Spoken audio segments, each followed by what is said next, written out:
All right, all right, all right. I think we're ready to go ahead and get started here. Hello, everybody. Welcome to the stream. I'm not a professor, but you can call me Nap. And welcome on in. Hope everybody's having a great Wednesday so far. Hopefully your week's been great so far. And hello, historian. Glad you're all comfy and ready to get into our research today. I'm excited too. Because today we're going to be doing what we did last time, but with a new photo, a new subject. Um, Before we get into that though, I did. Uh, there was one thing. Hold on, I forgot. I should have been setting this up uh, what's it called? Getting ready. While I was on my starting student screen. If I was a good streamer, I would have done that. But hold on, because there's one thing I do want to show, because it's just something that I think is really cool that I saw at a museum that I went to recently. I shared this on Twitter, but I know a lot of people avoid Twitter and I completely agree for the hell site that it is. Um, but hold on, okay, let me see if I can get this showing up here real quick. I think I might have to move myself. Like, move myself on over here.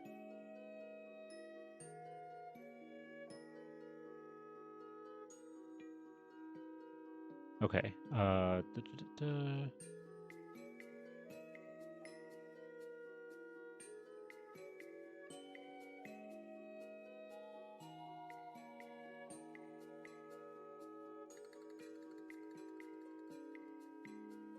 no, that's not what I, hold on.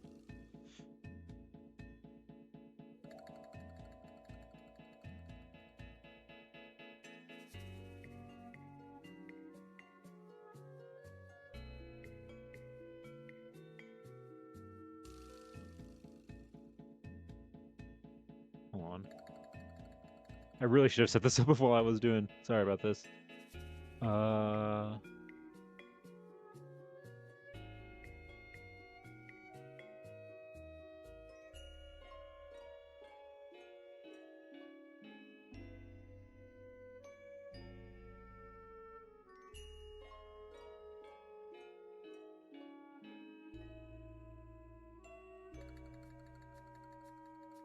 Okay, here we go.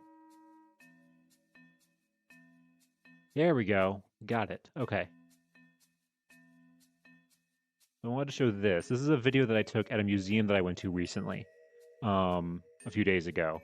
And this was one of the coolest things that I've seen in a museum in a long time. So this is a touchscreen. Just to give a little bit of context before you start, this is a touchscreen. It's one of those touchscreens where, like, if you want to learn more about like the information that's in the exhibit, or if you want to like look at like other photos or historic documents and stuff like that, you can like click on it and like look at them, zoom in, and things like that. This one had something that I have never seen before. Um, Something that I have never seen before, and I thought it was so cool. So if I go ahead and play this here, so I'm looking at a historic document right here, as you can see, and as you move down, this little filter goes over it, and it transcribes the document so that you can fully read it. I thought this was so cool when I saw it. Hold on, wait, can I make it?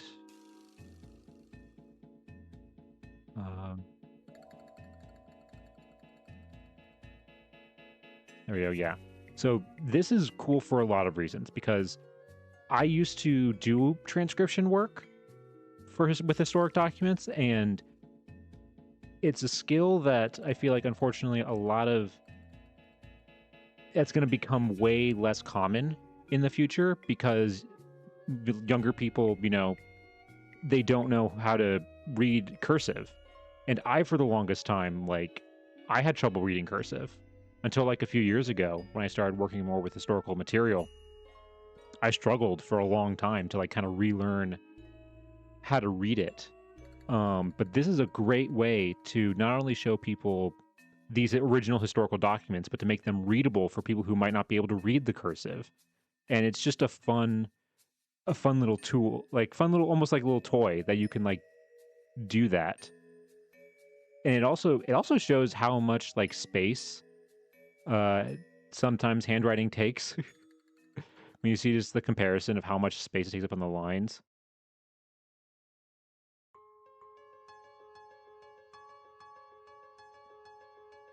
between penmanship and spelling older documents can be hard to read. Oh, exactly.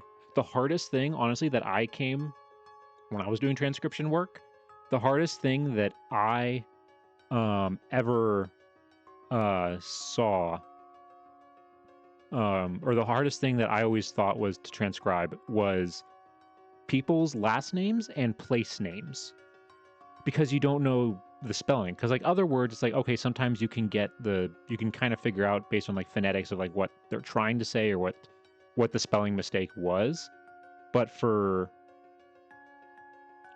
like, you know, for place names, it could be spelled any possible way. And for, you know, for last names too, I mean, unless it's like something like, you know, like a common last name like Smith, like it can be very, very difficult.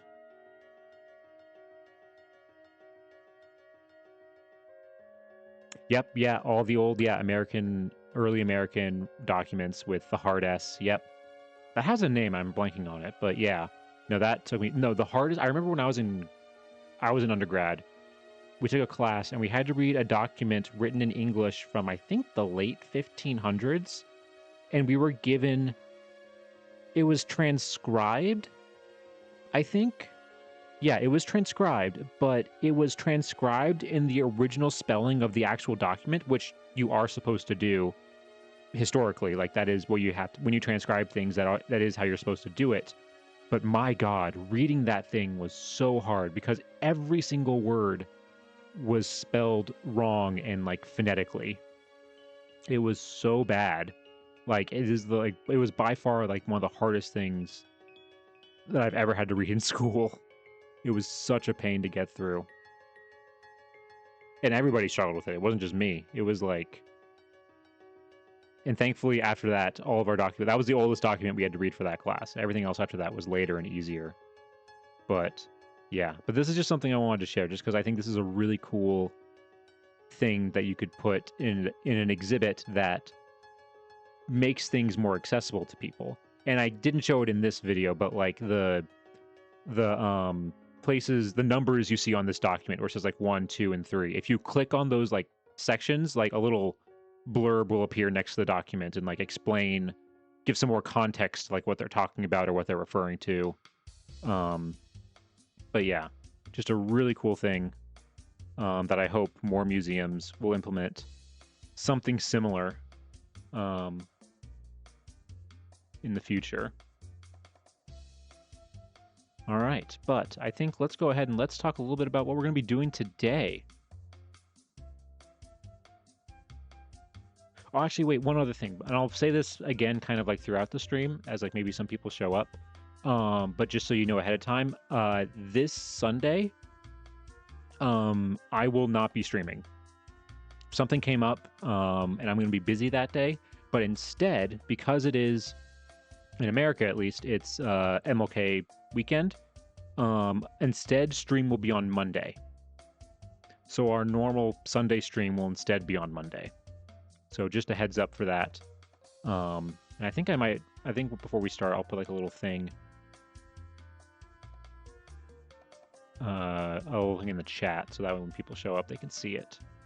But what we're going to be doing today, so we're going through all of these photos that I bought at antique stores. We're trying to research all of them and to figure out who these people are.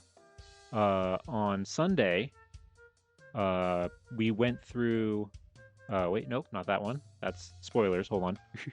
We went through this photo, who originally I thought was a man named Charlie Cummings, because you can see it's written up there.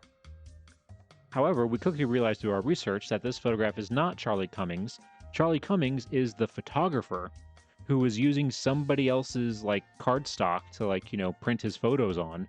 And so he just crossed his name off the back and wrote it on the top. So instead of learning about the guy in the photo, we actually learned a lot about Charlie and found some crazy stuff, especially near the end, where we found out that after owning a photography studio, he went on to become Justice of the Peace for the town he was living in Illinois. and then after that became city attorney, and then after that coroner for the city, and then died in the middle of a coroner like appointment. He died while examining a body. He had like I'm assuming like a heart attack or something, because they just, all the articles just say drop dead, and this was like in the late 1800s, so I don't even know if heart attack was like in like the nomenclature yet. But yeah, so that's what we did on Sunday. So hopefully today we will be more successful with this photo. This photo of this woman who we're going to be researching today. And according to the back of this, this woman, her name is Elta Hulsey, Hulsey, from the looks of it. So that's what we're going to be searching today. And on the front of her card, you can see at the bottom there, this photograph was taken by the Jenkinson brothers in Gardner, Illinois. So we have two from Illinois, back to back. I didn't realize when I bought these that these were both from Illinois. So we're going back to Illinois today. But I don't know where Gardner is. In fact, actually, I'm going to look that up real quick. I'll look that up real quick and see if it's a small town. I'm praying it's a small town.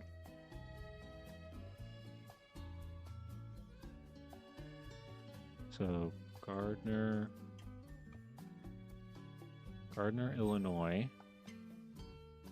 Oh wow, it's tiny. Wow, okay.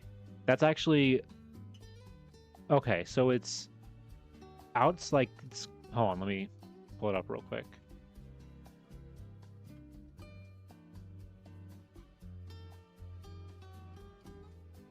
So that you guys can see it. So let's go ahead.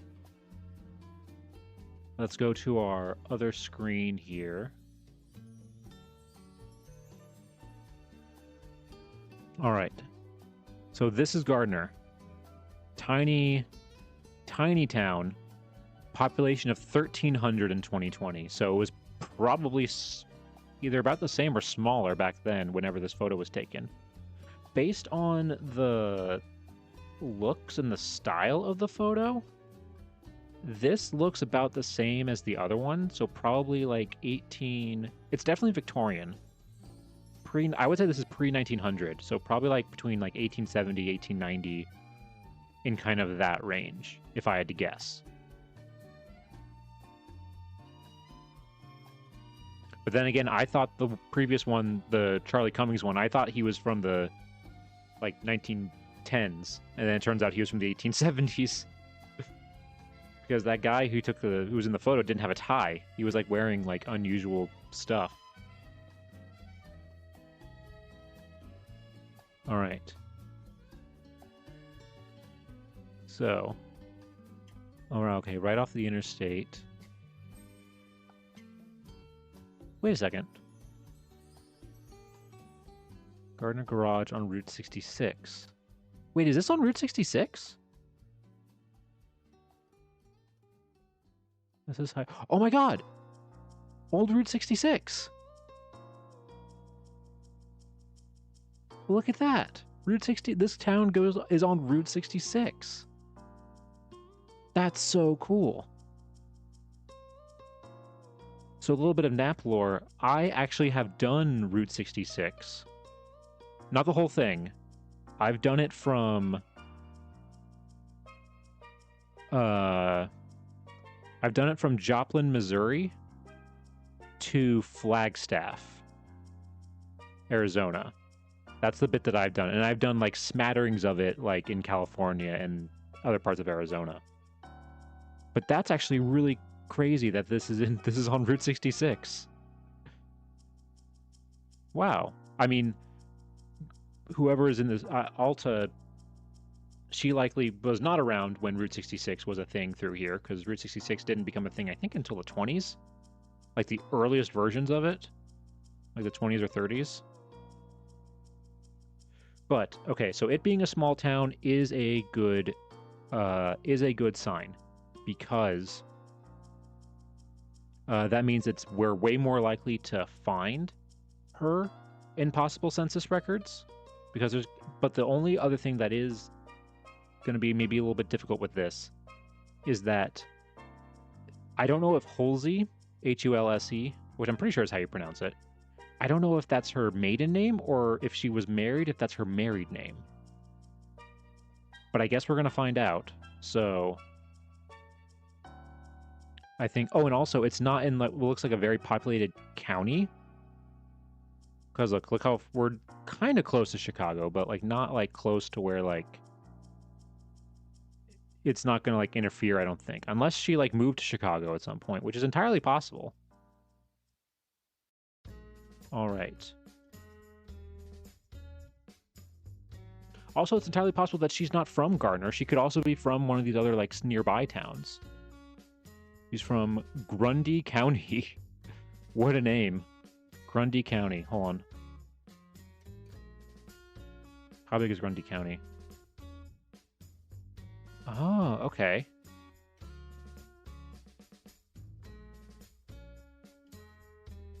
Not that...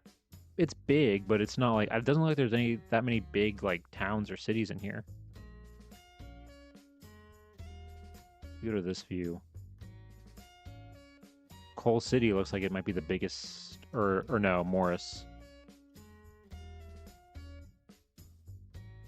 County seat is Morris. Yeah, okay. It has a population of 52... So the whole county is 52,000 people in 2020. And it was probably less back then.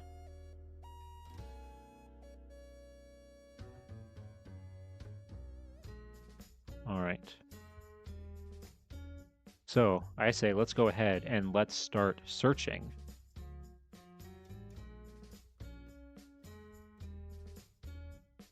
Oh, actually, wait, before we start that, I need to put that thing in the chat that I said I was going to.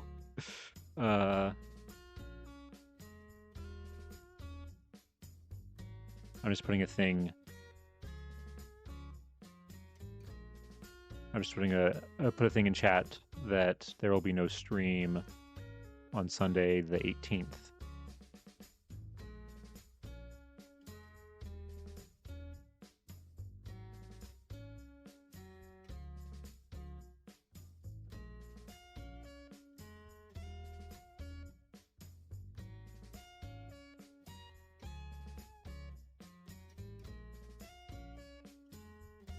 Okay.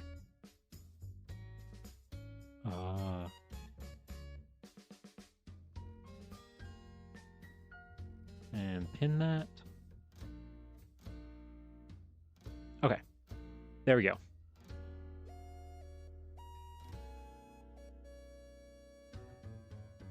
All right, so without further ado, let's see if we can find Elta.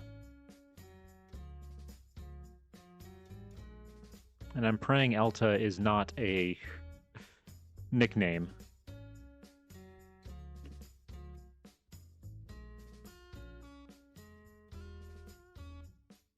Okay. Elta Hulse and Grundy County, Illinois. We have no idea what year. So I say let's go ahead and let's just go for it. It's a broad search in the beginning, but we'll see. Let's see. Okay. That's an Etta Hulse. It could be Etta, now that I'm looking at it. The T only goes across the top part, but... Okay, hold on. So let's Let's at least make it so that they lived in Illinois. Because they could move to a different part.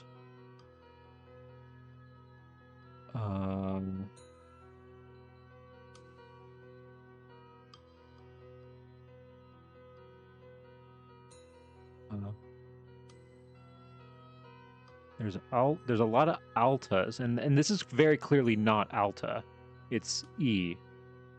But it could be Etta.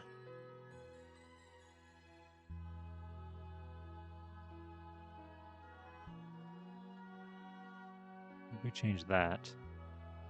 I didn't change anything. And I'm pretty confident on the last name, too.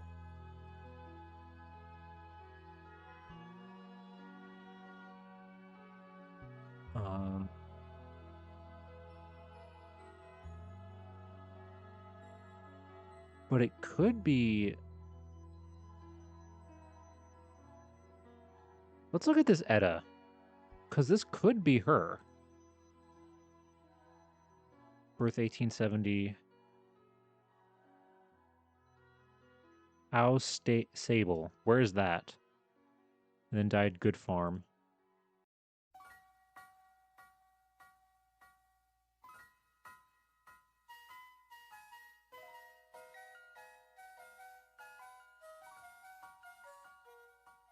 I don't even see it on here. Hold on.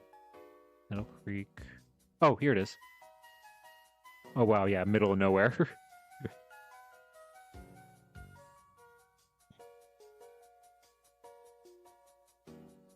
I mean, you would think Morris would be more likely to have one, but I mean, that's just where she was born. She could move to a different part. Where does it say die? Good Farm. Where's Good Farm?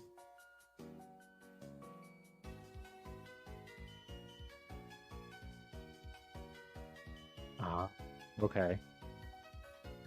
1953, it said, right? In 1970, I mean, she looks like in this photo that she could be in, like, her late...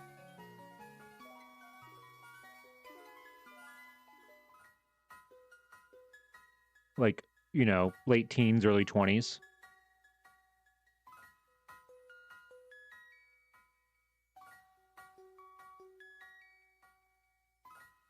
Oh, that's a good catch. Yeah, if it is actually Etta, then it might be short for Henrietta. I actually feel kind of confident with this one.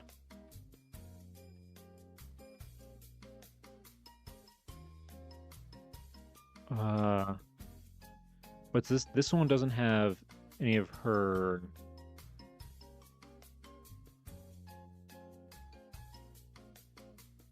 Okay, yeah, here in 1900 they're living in Mason.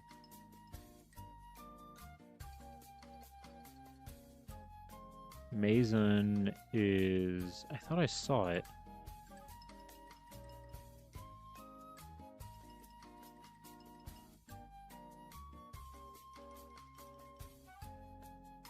Oh, it looks like she was a farm girl.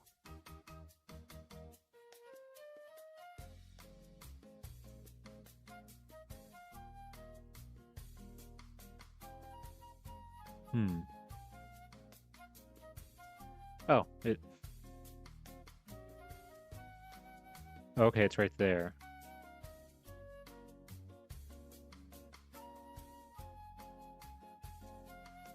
Okay.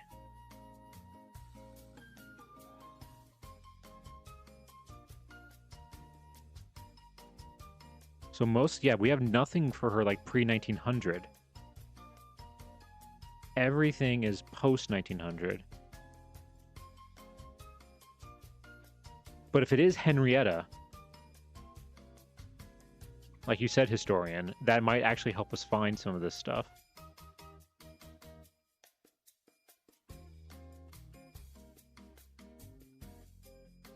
Is there anything in the gallery for her? No.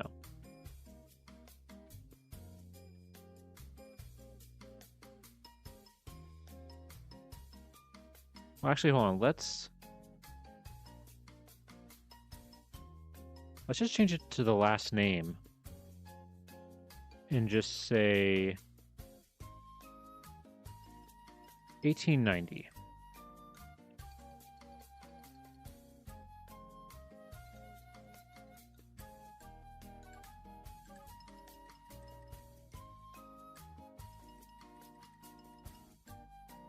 So there are... Oh, wait.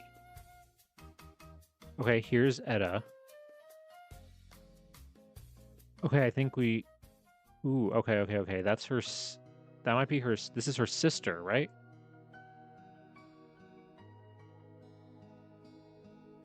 Hazel... Oh, wait, no. These are Lee's. Edda... Oh, named... Okay, wait. Yeah, Clara is her... Yeah, Edda. Okay. Is this the same one we saw earlier? Or is this a different one? This is a different one. Okay.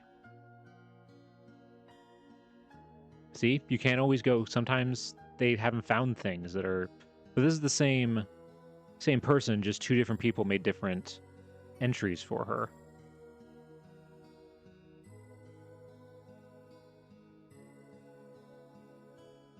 Okay. She got married, according to this, in 1889. That makes me think that this photograph was taken either right before, because it has her maiden name on it.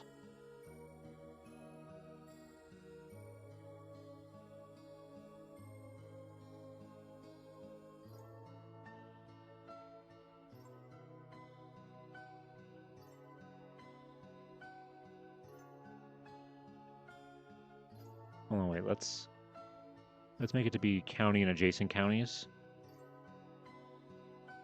Just to make sure, yeah, that there were Elizabeth, Martin, Etta.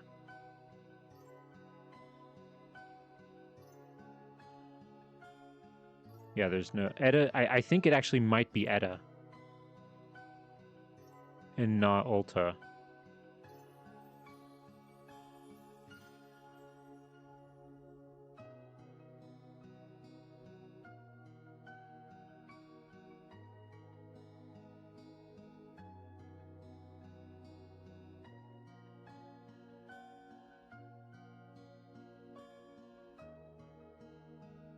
Yeah.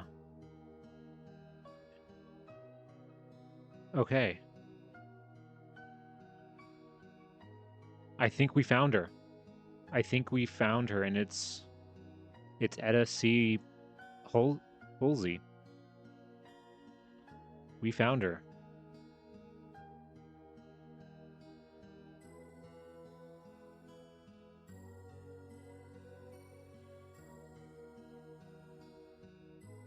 Let's look at this real quick.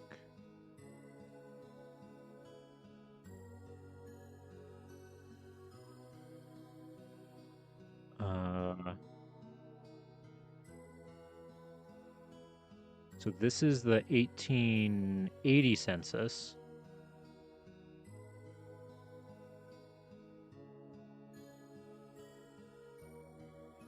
Halsey. Angelica? Angeline? Angeline?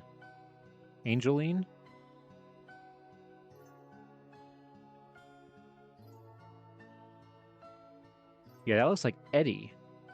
Ettic. Son, daughter. So she was the oldest from the looks of it.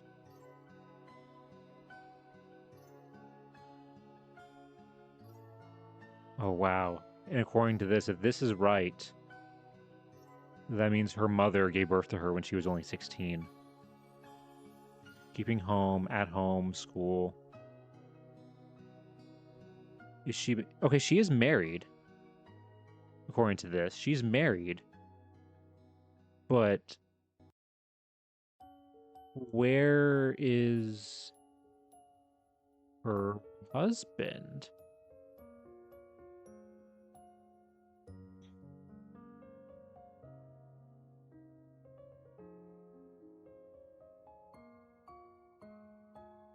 Wow, and she can't read or write. Oh, no, wait. Is that? Yeah, her mother couldn't read or write according to this.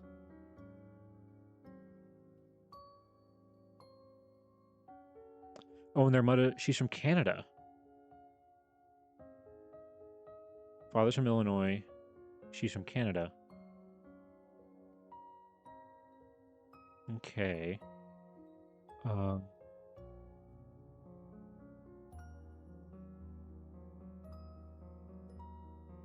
Let's see. What other things do we have here?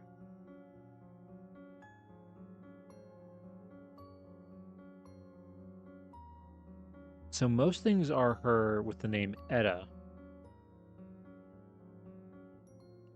But I want to see... Maybe we can find more her, like, early stuff. Because if she's 10 in... She could be in the 1870 census. I really want to see if we can find her in the 1890 census, too.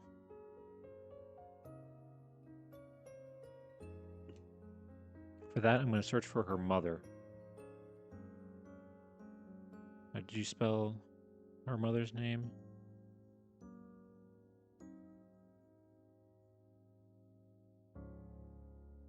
Okay.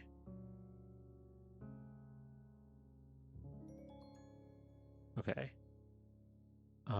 Yeah, actually, yeah, let's look 1890.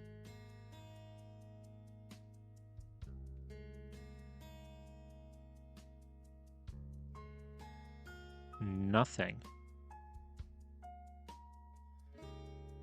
Okay, let's edit the year, maybe. 1870?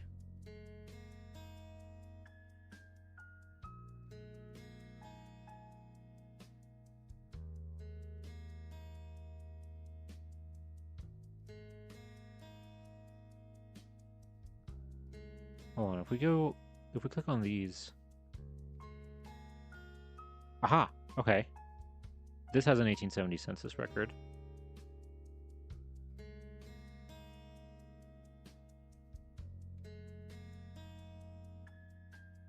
Okay, does it have...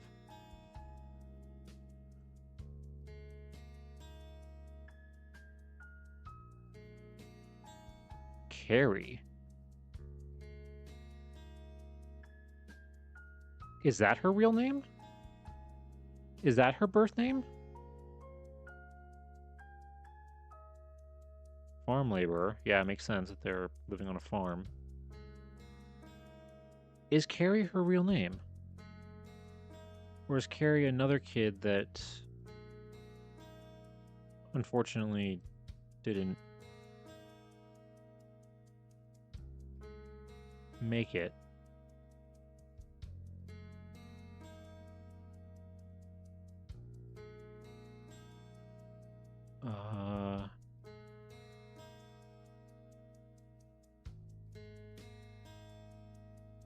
Okay, what about...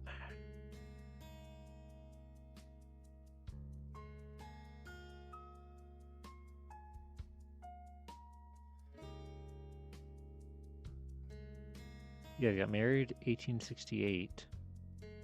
How old was Henry?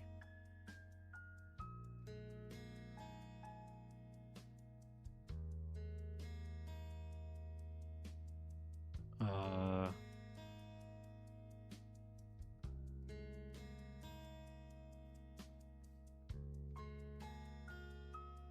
1868. So he was 25. She was 16. Yeah, there's no 1890 census for either of them. Oh, wait. Oh, Illinois Veteran Index. Hold on.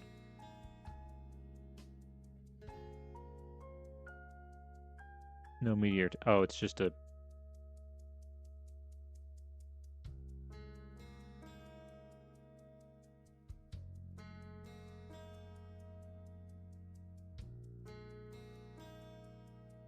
Is it number 17?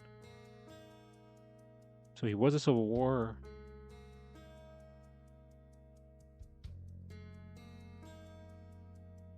Oh, this just goes to the actual like search database. I thought it was going to take a link to the actual like record, but it didn't. Okay.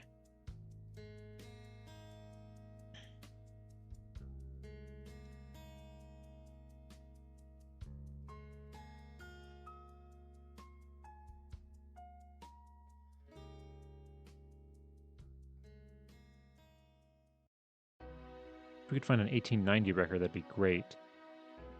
But she could actually, by that point, she might have changed her name because she was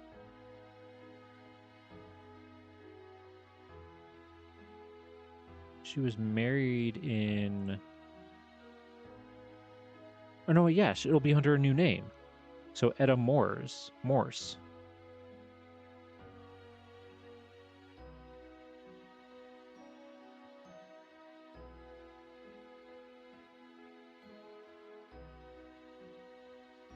Birth year, she was born 1870, roughly.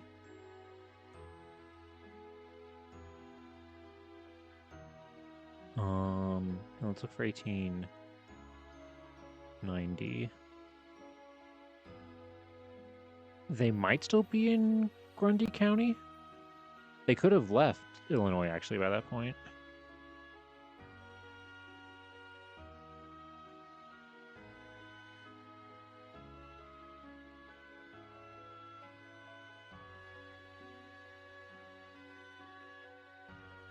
Census and voter records. Do we have anything for 1890? Please have something for 1890.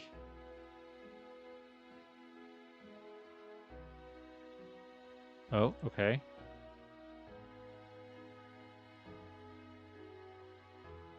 Oh.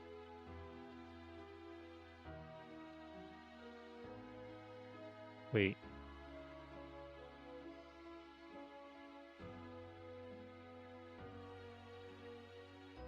Hold on. Is this her?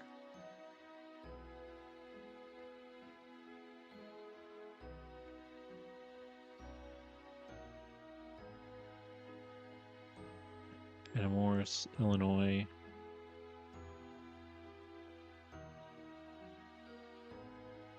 Morris, Illinois. Is this her?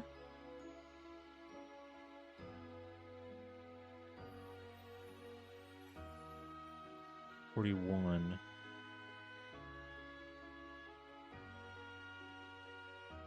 Married.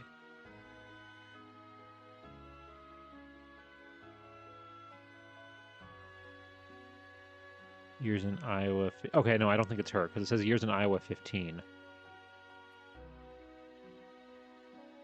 Yeah, well, yeah, this is 1915. I don't think she was living in Iowa. Oh, I know she was. Look, yeah, 1910.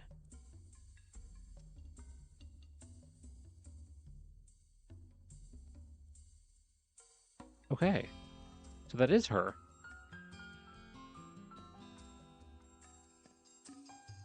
Hold on, if we go forward or back, does it have her husband?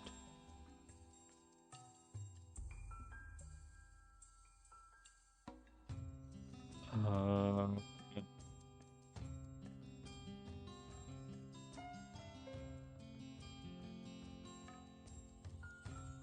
this is their son, right?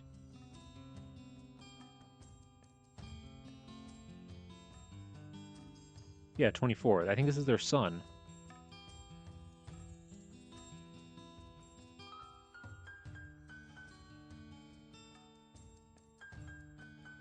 W.M. Moore. Is that her husband?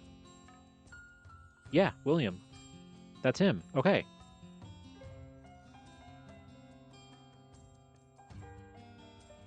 Farmer. Total earnings from 1914 to occupation in $1,800. Whole year. Farm $2,000. Value of farm or home $24,000. Church affiliation none. Father Ohio, or Mother Ohio. Father New York.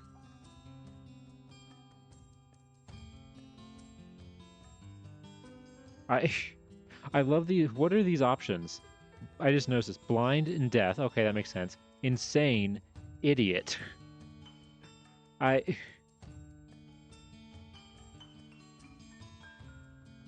That's crazy. Hey, Pirate. Good to see you. Welcome on in. We're currently looking up the woman in the photo you see above me, and we found her. Her name is Etta C. Halsey. And we're just kind of trying to fit some stuff together here.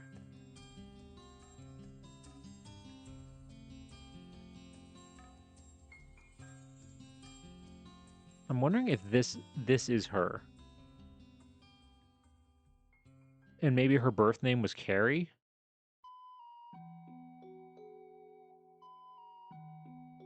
Because when was she officially born?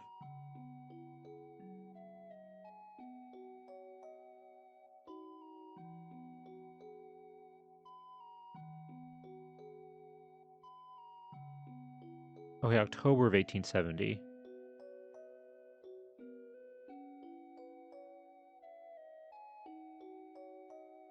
Well, yeah, if she was born in October of 1870.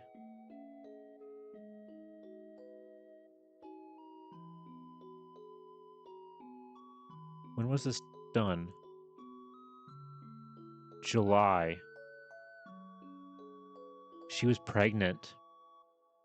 Okay, Carrie is not her. Carrie is not her. Carrie is likely an older sister who unfortunately didn't survive. Because she doesn't show up in the 1880 census.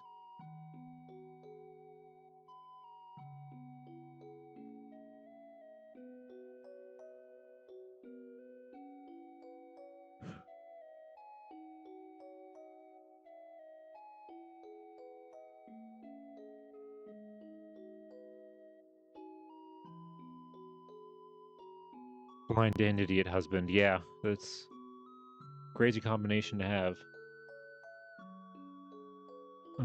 Okay, so let's start looking through some of these census records then, now that we have... The only one we're officially missing is the 1890.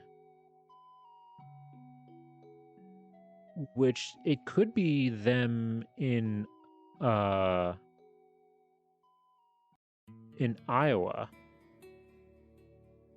And again, I don't know why this is showing up in the 1890s results, because this is a 1915 census. Hey, Aeon, good to see you. Welcome on in. Welcome, welcome. We're currently researching the woman in the photo above me, which I bought in an antique store. We know her name now is Etta C. Halsey. We're just kind of going through some of these census records to learn more about her. Vampire conspiracy? I don't think so. That'd be crazy. It'd be a sinner situation, probably, if it was. Okay, so 1880... Is 1900 the next one that we have? Looks like it.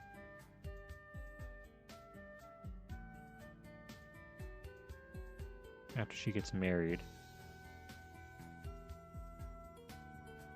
Yeah, Etta, William, and Guy, their son. He's 11 years old. 1889. Yeah, October 1870. That's right.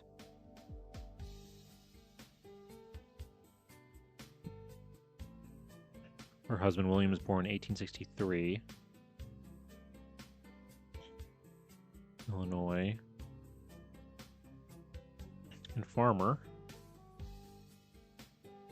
They own their farm. Does it say how big their farm is? Sometimes it says how big they are. Yeah, it doesn't. The census doesn't say that.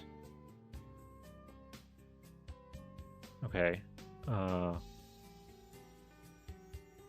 Then, do we have a 1910 census? Yes.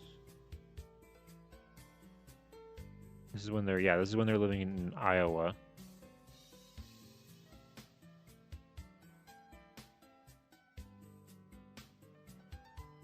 Lee George, nephew. Oh, they're taking care of their nephew.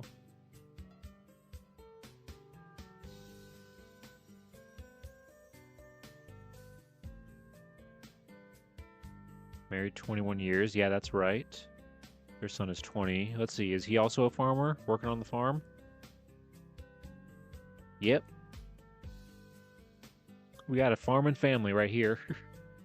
And I think they're going to remain farming family their whole life because the whole, like...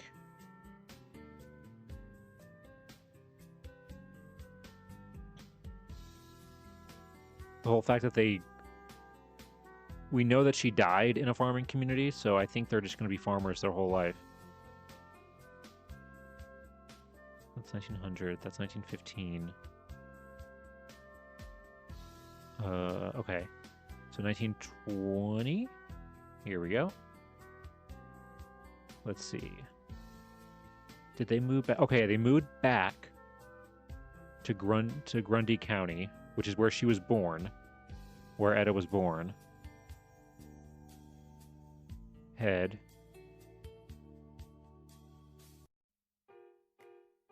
Oh, wait. Guy is the head of the house.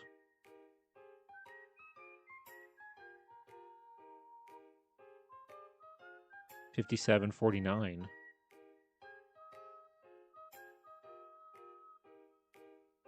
And then George is still living with them.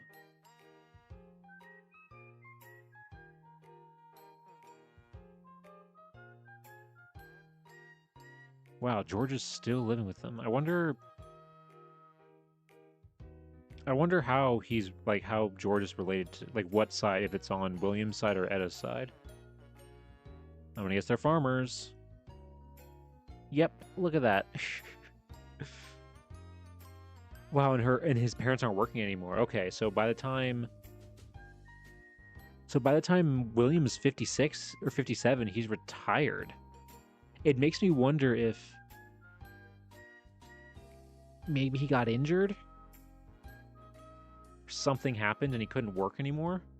Because that seems, during this era, that's really young to retire.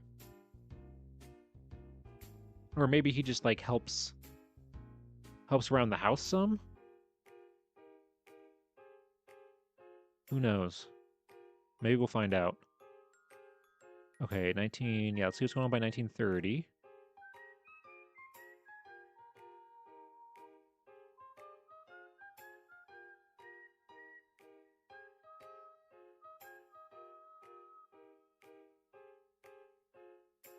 Okay, they're living on their own. William and Etta. Yeah, and because they live in the countryside, we don't have, like, an actual, like, address.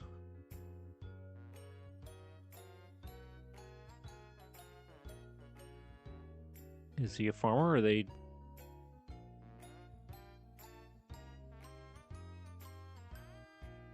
What does that say? Manure? Or is that just farmer? Oh, it's farmer, just, like, written weird. Okay, so... He's living on his own. Guy isn't living with them anymore, their son. Maybe he got married?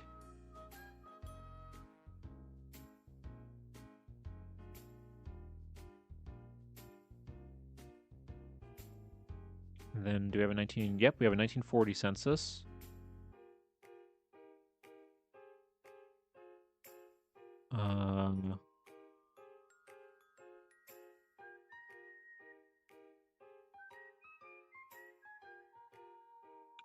Okay. Etta is the head of the house. Home value, $3,500. They own the home.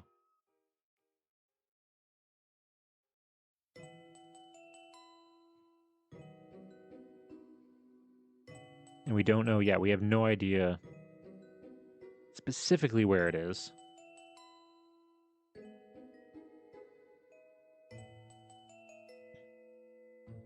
But it looks like it's a farm. Oh, and their son is back.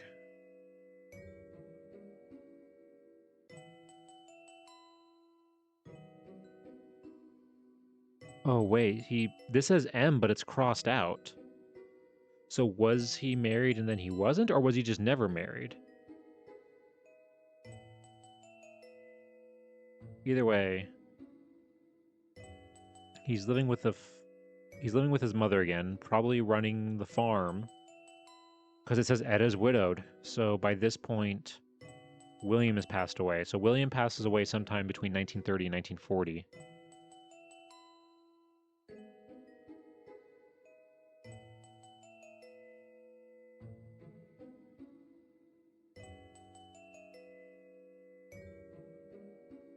Okay, so then I saw there was one more, 1950.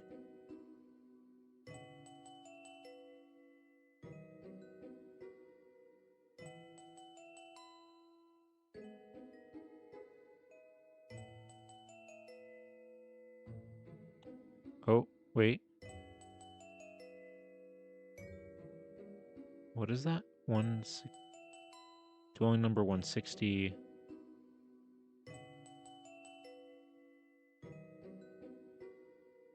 Hold on, what is...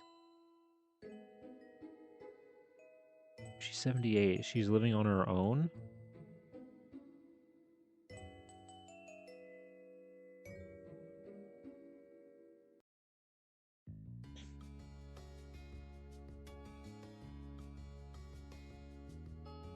Hold on, wait.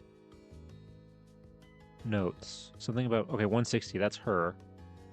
Should be included in Morse household. Sheet 16, line 29, or 28 at present. In Morris Hospital. Broken hip. Wow, okay.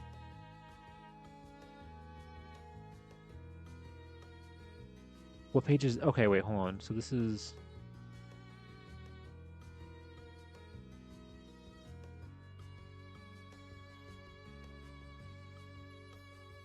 sheet number 72. So it's like they just kind of put her on here as just like a little add-on.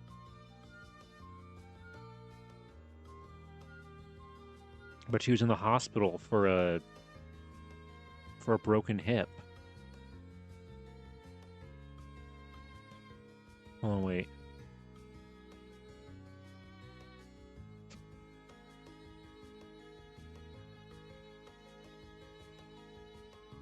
Is this...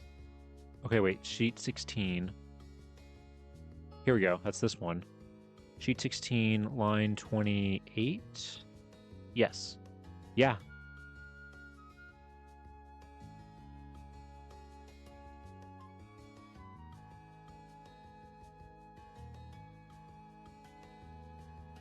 Okay, this is him.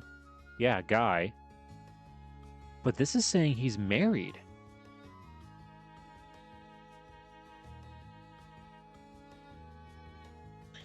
This says he's married, but we've never seen... He lives still, like...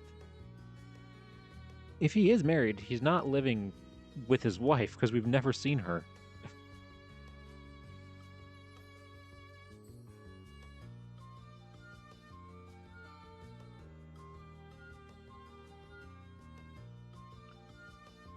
Wait, hold on. 29 or 28.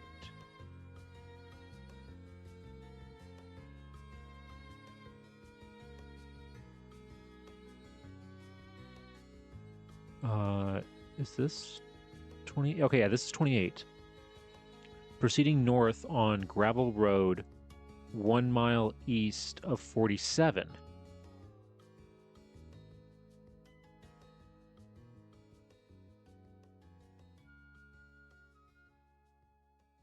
Oh wait, 1 mile east of 47.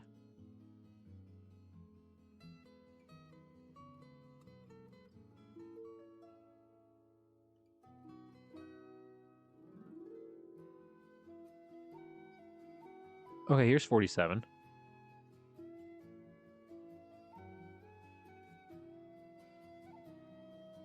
Oh yeah, Good Farm. Yeah, this is... Good Farm. This is... Wow, okay, so when it says Good Farm is where they're from, this is Good Farm.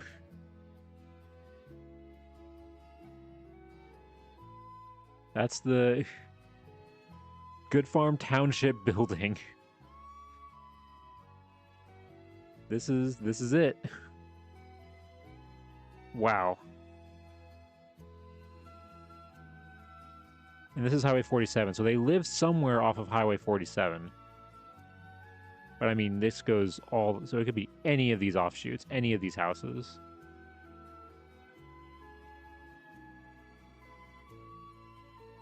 So unless we get something more specific, it's going to be... It's going to be hard to figure out specifically exactly they were. So she never actually... From the looks of it, she never actually lived in Gardner. So this right... Gardner, sorry. Gardner is the town where the photo was taken. That's the place listed on the photograph itself and says that this is where the photo was taken.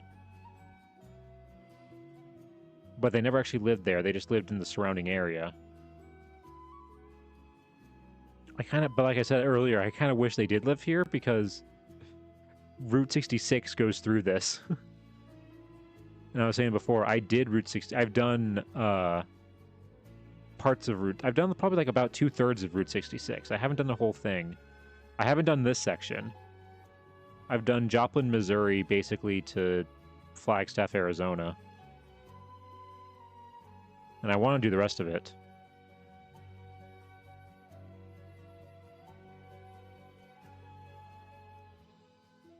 Okay, so that's all of the... Oh, wait, no, we missed one. Oops, wait, hold on.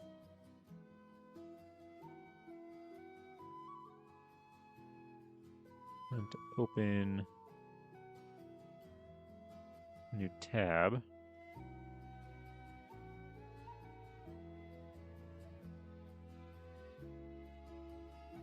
This is 1905.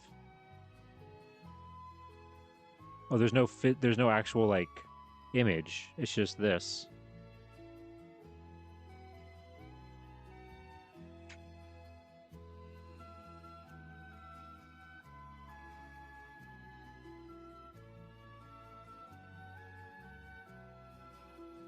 Actually, let's look up where Buena Vista is real quick.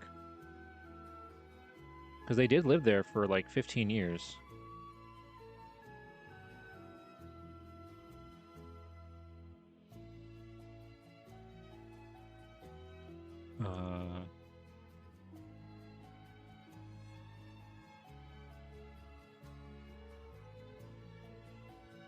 Oh, it's a county.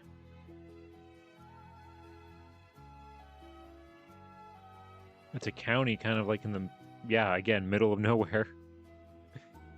Middle of nowhere, Iowa. Storm Lake looks to be like the big city. Yeah, county seat is Storm Lake. And there's one gas station at that intersection, and right in the smack dab center of the county.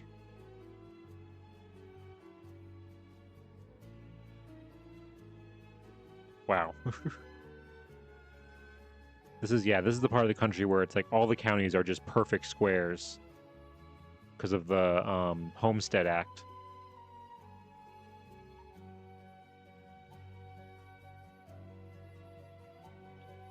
It honestly, to me, like, it's actually kind of creepy looking at like a county map of like counties like this. I don't know what it is, but just like having like all the perfect squares in the state, I don't know. It just like kind of comes off as a little creepy to me. It's like too organized and too uniform. And there's so many of them too in some of these states, like just how many counties there are. Okay, and there's hold on, wait, there's this one. What census is this? Oh, this is also 1905. This is a different thing.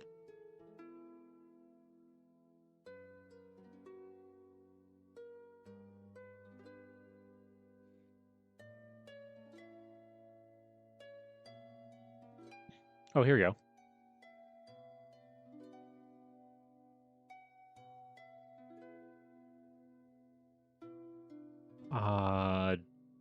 so this is the town, I guess, that they lived in, right? Yeah. Post office, or, well, post office, so...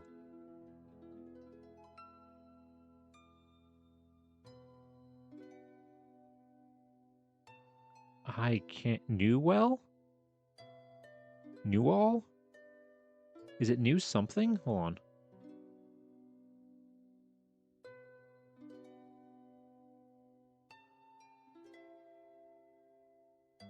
Newell. Okay, that's probably what it is. I thought the beginning part looked like new, and that's what it is. Okay, so that's Newell. So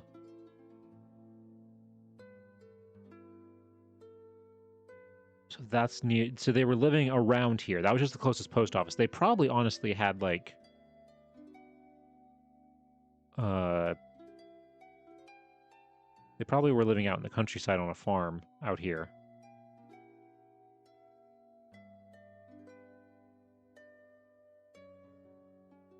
Why is this... Sorry, hold on. I'm just curious.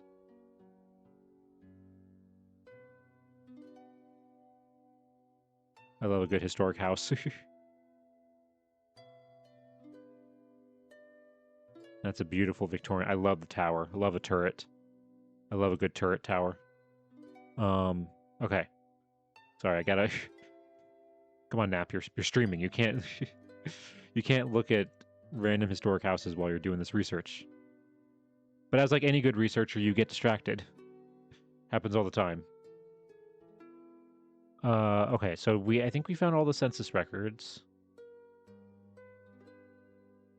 Let's see.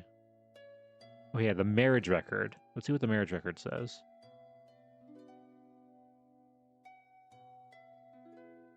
Oh, again, does this not have an image?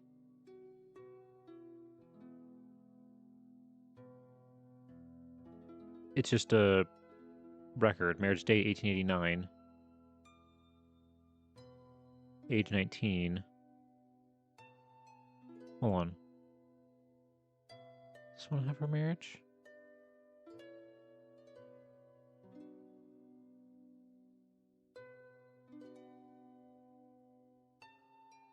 Yeah, it doesn't... Huh. Okay, so that one doesn't have... What about...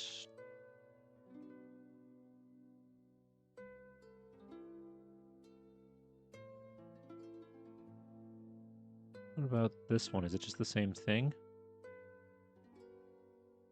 Yeah, it's the same thing. Okay, so maybe when we go on family search later, we'll be able to find, like, the actual physical, like, marriage record. Because family search is better for, like, finding the actual, like, physical records for that.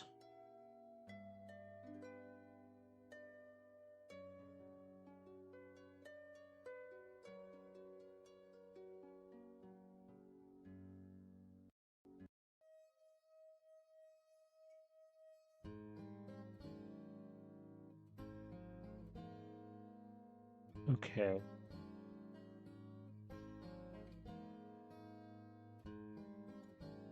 Just want to check something else, because she had...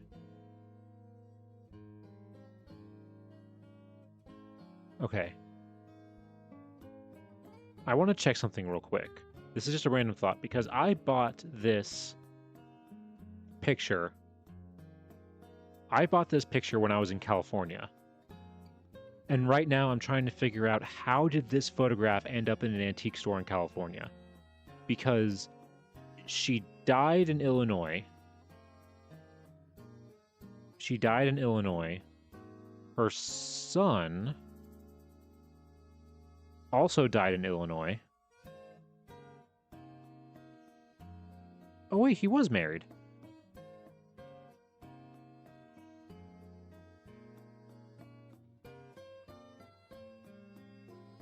His wife, like, never shows up on any of the records.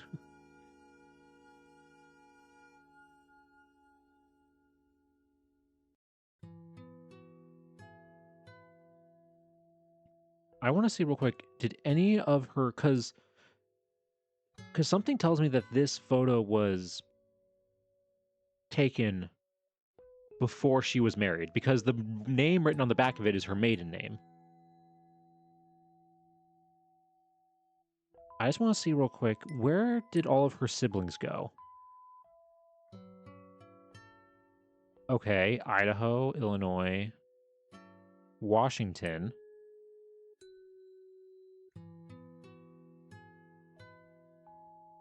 Okay. That's at least West Coast. What about James? Well, he was never married. Idaho, okay. What about Charles? Oh, Charles only lived to 1911.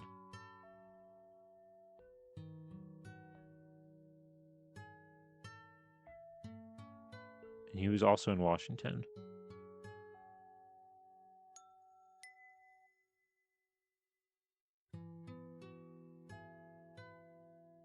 Hold on. So then my guess is that it's probably a descendant of Clara, possibly one of her kids.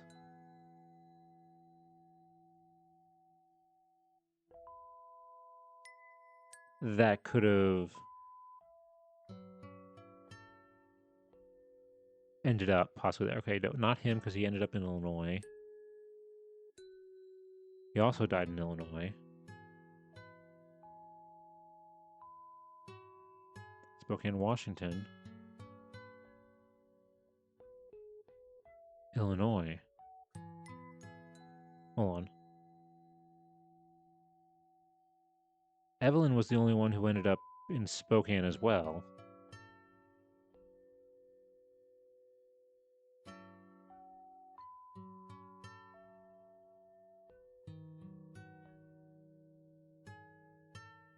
Huh.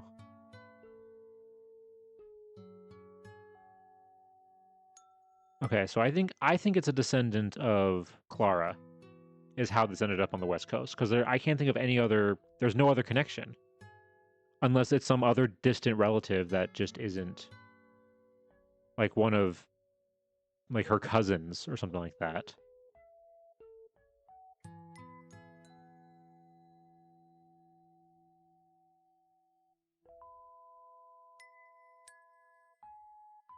Because did Henry?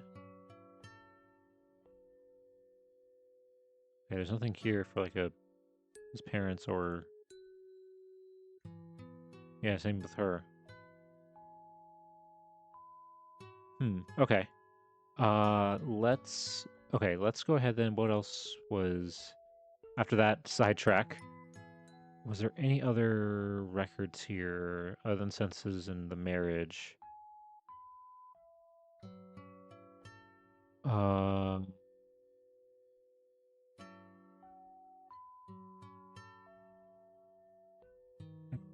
do not do find a grave just yet.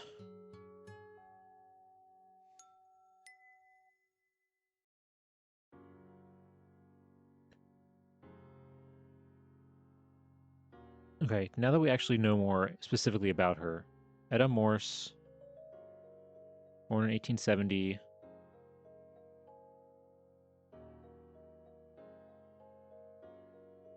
She's not going to be in any city directories because she lives in the countryside. Let's change it.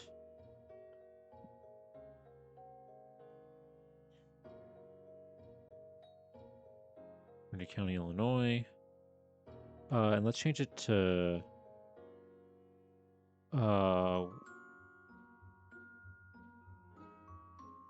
Newell. Hold on, wait, what was the name of the county? Buena Vista.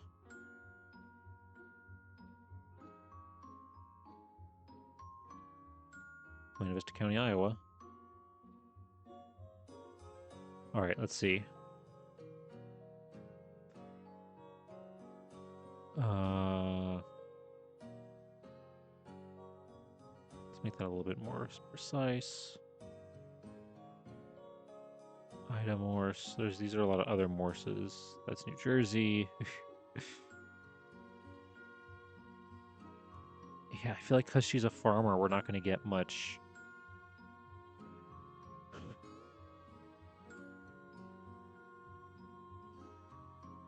Not much else with her.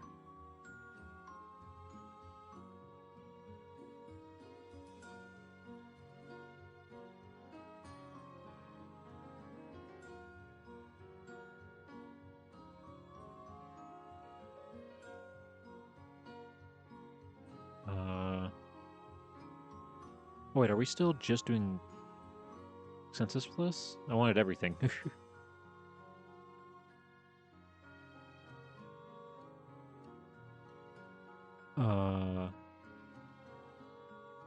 Let's change that. Change that.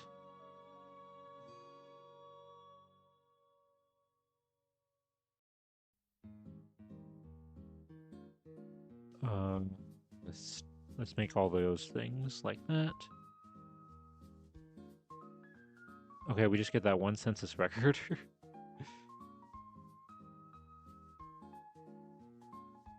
But we do know that is her.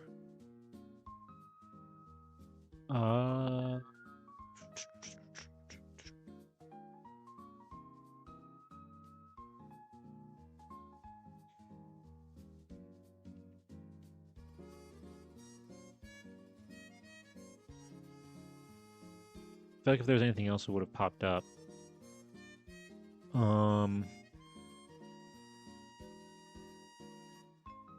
Let me... What about Guy? I mean, he's going to show up in some of the same census records. Oh, yeah. Okay, I did want to actually see if he had a draft card.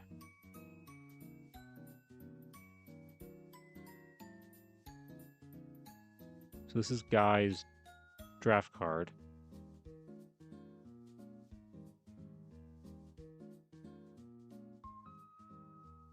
Okay, born Maison, Illinois. Natural born. February 13th, 1891. Home address, Dwight, Illinois. Yeah, because this is after they... Yeah, that's right. This is after they moved back.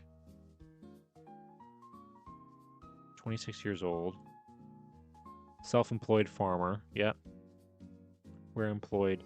Dwight Gundy Co. Oh, where? Dwight Gundy. Okay, I thought that was the name. When I saw Co, I thought that meant company, and I was like, the Dwight? He had his own company, and I was like, no, that's Gundy County.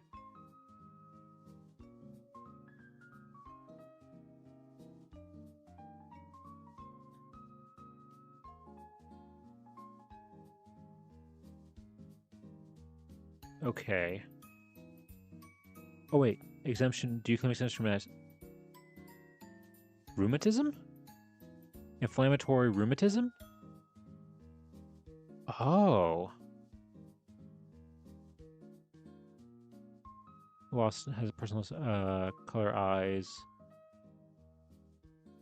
Light blue, light brown, hair. Not bald. Medium build, medium. Medium, yeah, just medium all around. He's average. He's average all around. Inflammatory rheumatism. Okay, so he... Hold on.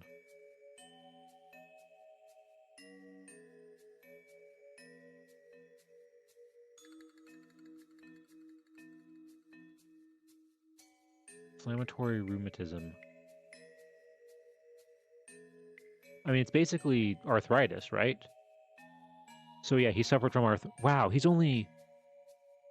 Wait, he's only 26? And he has arthritis? Oh, that sucks. And he's a farmer too, so he's out like working hard in like the fields and stuff, and he's still doing that even though he has arthritis. You know, before good like painkiller medicines were a thing, or if there are painkillers or medicines right now, they're all like crazy addictive and will like ruin your life to drug addiction. And then he also has a World War II one. I mean, he would have been too old to be drafted, but... He's on Illinois, mailing address same. Yeah, he's 51 at this point.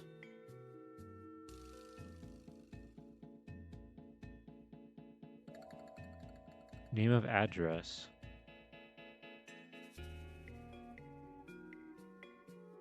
Oh, name of person. Oh, Ruby. That's his wife. Place of employment, Goodman.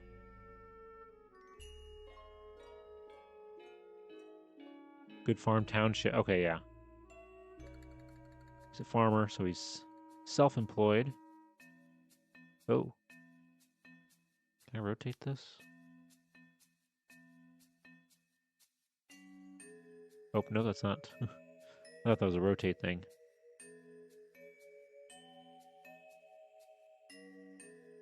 $5'9", 173 pounds, blue eyes, gray hair at this point, ruddy complexion. Nothing else, huh?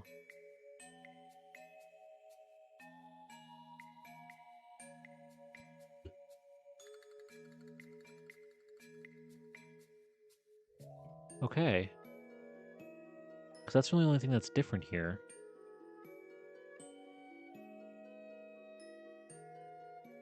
Because there's no marriage record.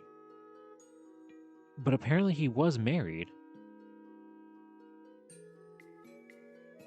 Even though she, like, never shows up. Oh, wait, you seen the 1930 census? Oh, wait, yeah, it's right. The 1931, hold on. If we go back to Edda's 1930 census. Yeah, that's when they're living on their own. But then in the 1941, he's back living with them.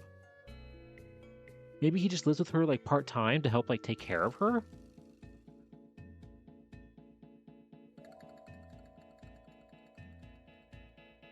Because this census record...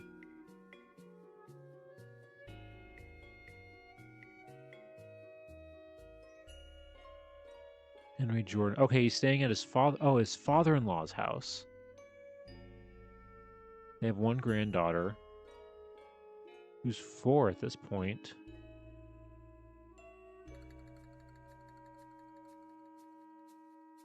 And he got married. Okay, he got married when he was 32, so after he moved back to Illinois.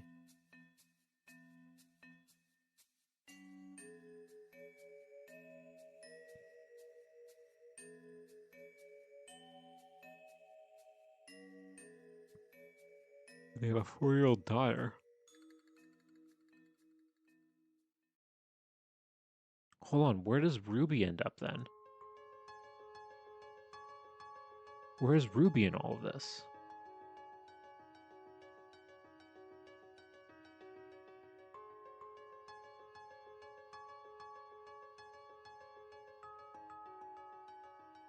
Okay, yeah, where's Ruby in 1940?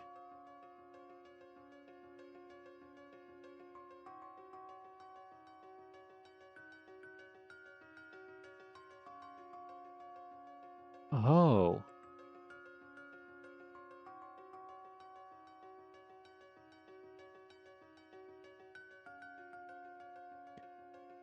She's still living with her father.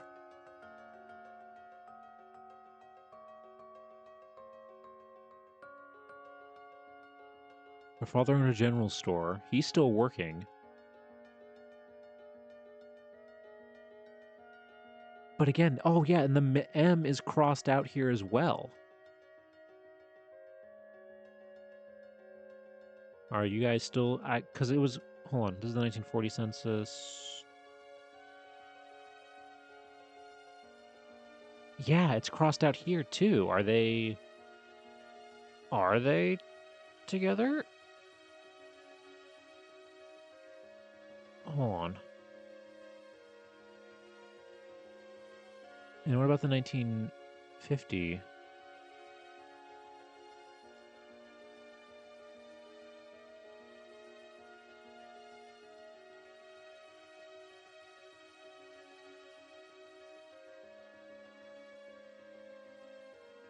Yeah. And now she's the head of this house.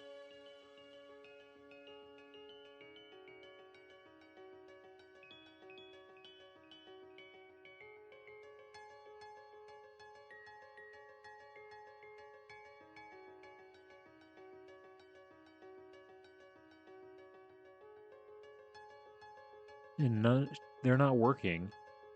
Their daughter, Joy, is working. Or her daughter. Yeah, here it says she's married. Their daughter, Joy, is divorced and has a son.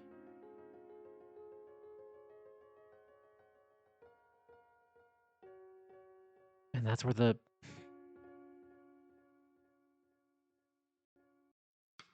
Did they move back together after his mother passed away?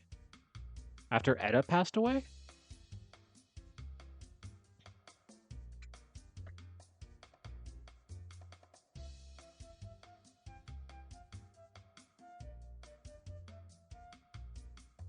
Yeah, there likely is... you're right, historian. Yeah, there is likely a court record. Problem, though, is that I don't think those court records, especially from, like, the 50s, because that's when this one is. That's when this... That's when this one is from.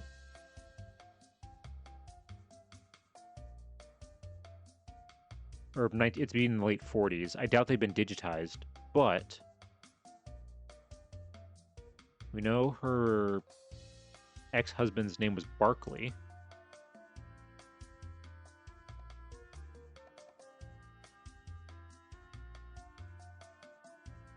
There's something here, maybe? Security, Illinois.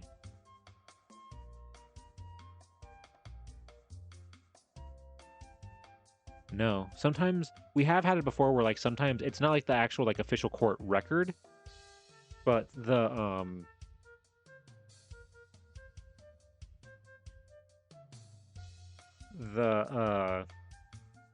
like, a more, like, general, like, log of divorces, of divorce cases we've seen before on here, and sometimes it'll say, you'll have a little bit of information on, like, who proceeded with the divorce, or, like, who wanted the divorce and the reasoning. Okay.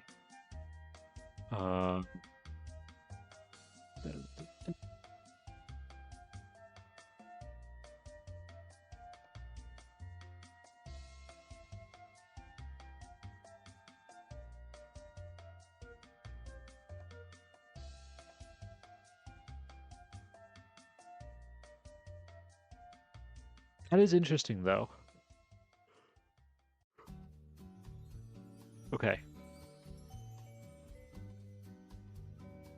Now that I think we've done this,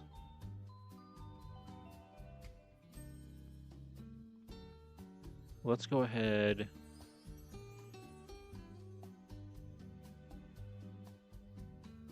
Let's look at her find a grave record.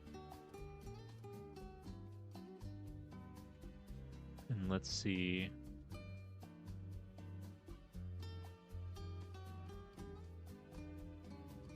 Oh, whoops. Nope, not what I meant to do. Go to this.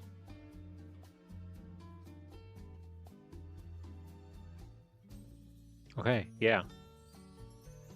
Etta Morse, 1870. Ward Cemetery, Mason Township. Spouse and children.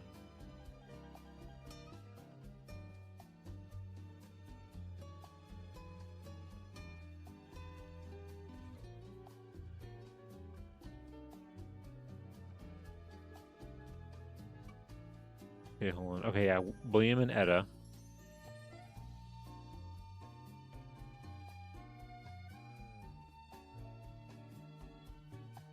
Okay, that's just a close-up view of it. So yeah, okay, so that's their grave.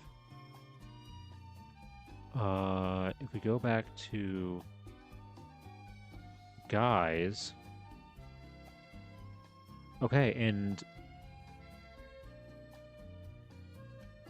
okay, Ruby and Joy are all married together.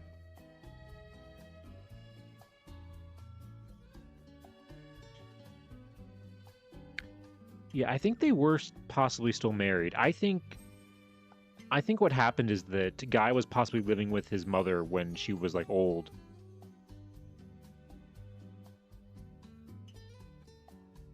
Because if they got divorced, I don't think they would be buried together like this. Especially if she lived to be into 1999. Wow, she lived to be 99 years old, Ruby. Especially if she was, yeah, dead that much later.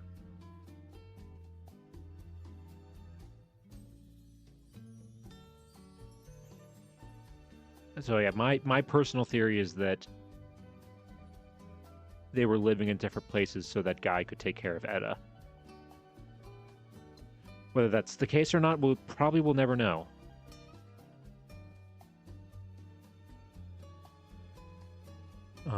Okay. So the next thing I want to go to, and this is going to make me a little bit nervous.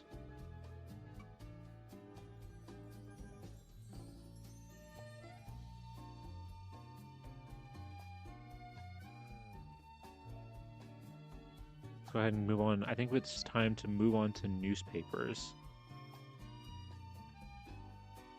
1891 to 1980. What sites you must have seen? Oh, yeah. Well, I mean, look at Ruby. Ruby was 1900 and 1999. She lived almost the entire 20th century.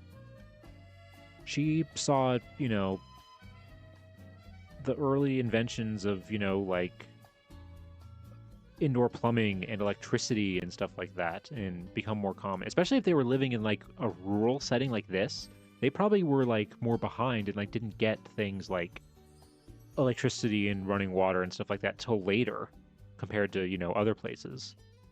I mean, my grandpa in the 30s, they were poor, not necessarily rural, but they were poor, and they had like an outhouse like throughout his childhood. So it was probably similar for Ruby for a long time. Because hold on, wait, when was...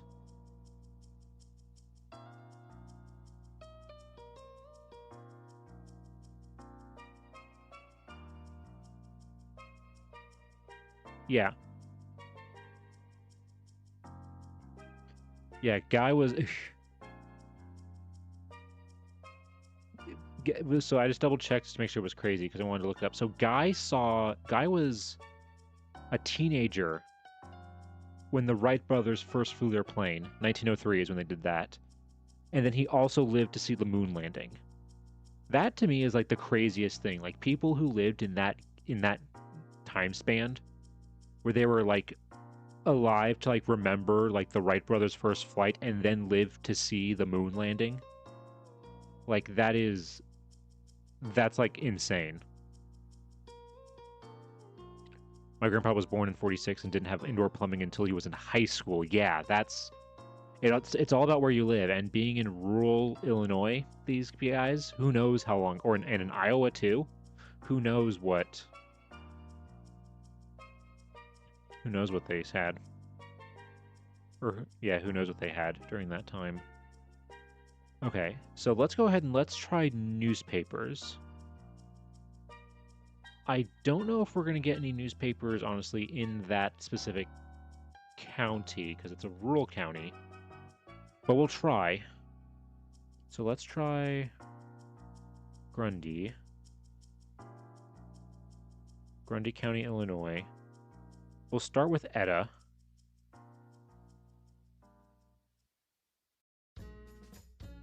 Etta Halsey. And we'll do 18... Oops, not 19. 1870 to 1890, because after that she got married, and so it would be her husband's name.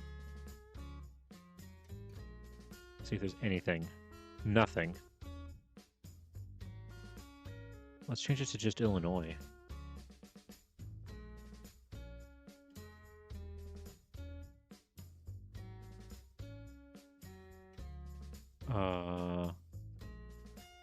Nope. Dr. F.S. That looks like Halsey. So that's not it. Oh yeah, I need to sort by oldest. Okay. What about... Okay, wait, what was her father's name? Henry? Yeah. Let's try Henry.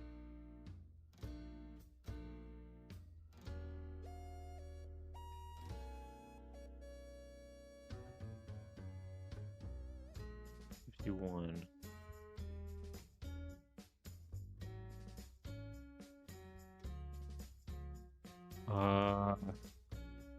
This is Chicago, so I doubt it's him. Oh, no, that's just Henry. Oh, wait, did I forget to put it in quotes? I forgot to put it in quotes.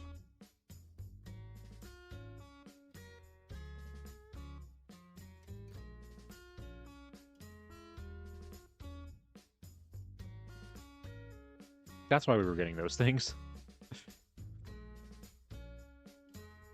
Big tip, if anybody here has never done historical research before, always put whatever you're searching for in quotes. So that way the search engine knows that it's looking for these two words together. Otherwise, if you don't have the quotes, it's just going to look for pages that have both the word Henry and Halsey on them, but they'll be completely separate on different parts of the newspaper or page or whatever you're looking at. Quotes are your friend when doing searches. Okay. Let's...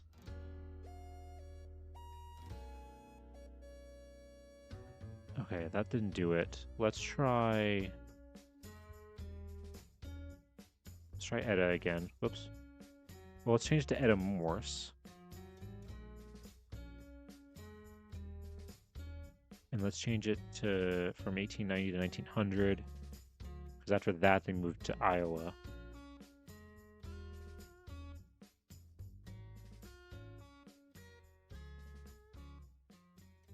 Okay.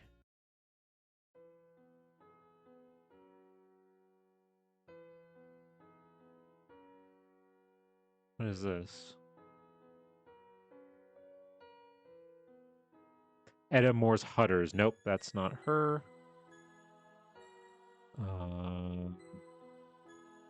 Most of them look like they're all that. What's this first one here? Chester, Illinois. Expenditures. Salary.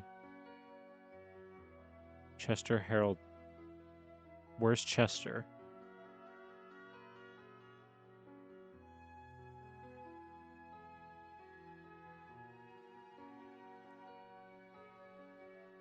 Oh yeah, Chester's all the way over here.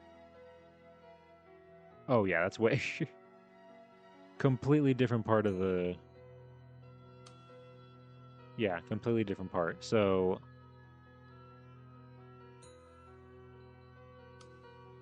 Okay. Let's try then...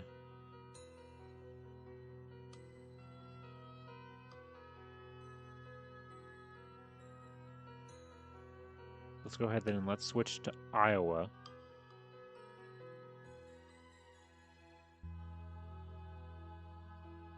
It's the same person, Etta Morris Hutterson. She must have been big on... And she's talking specifically about obesity, so... She must have been known for that.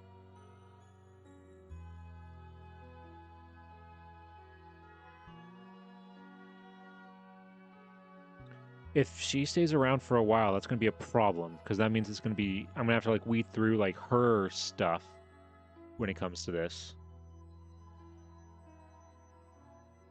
Okay, so let's try 1901 to 1920.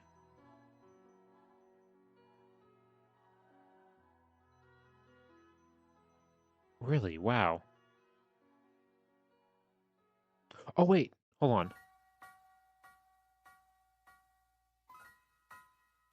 Of course, I forgot. In old newspapers, wives don't have names. They don't have their own names. They always go by their husband's name. Mrs. blah, blah, blah. Okay. Hold on. Actually, wait. Let me go back. 1890, 1900. Illinois. Okay. Yeah, William Morris, unfortunately, is a more common name. What's his middle name? E. Okay. Oh, wait. Yeah. Okay, so middle initial is E.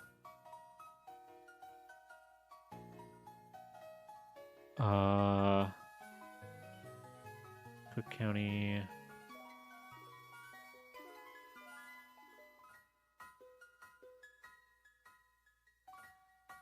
No, any Gruddy County? No Gruddy County.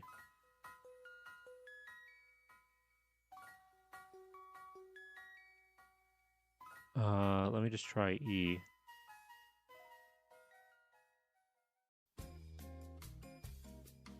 I mean, these are all Chicago, but let's see. What is this article?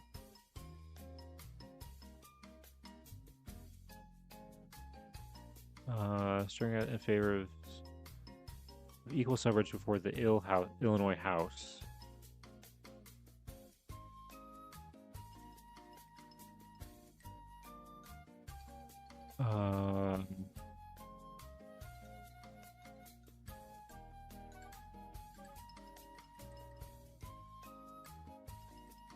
Pensions granted. Okay, this is talking about pensions.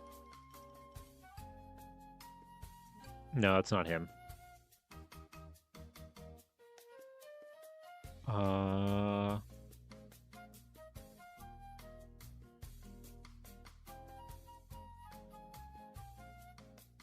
what's this one?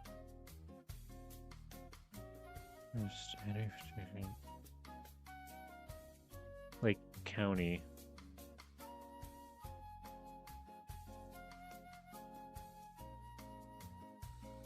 Oh, I need to pull up. I had that before. I had that, that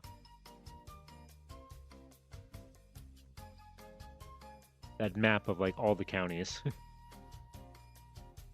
in Illinois. So I want to see what the ones next to it.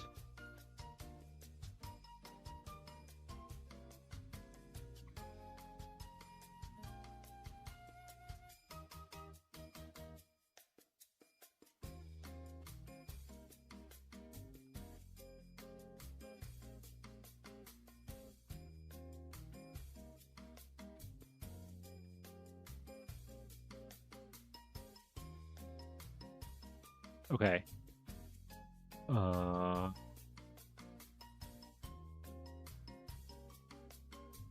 Okay. Lake County is not one of the ones that are nearby.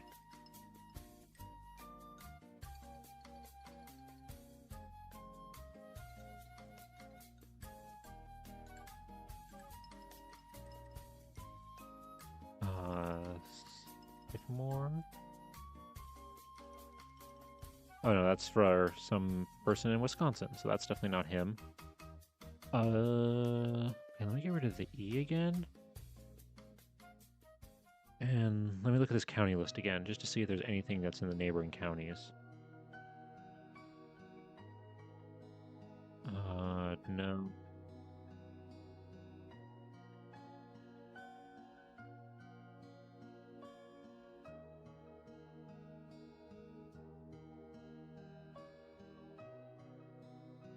Oh, wait. Livingston.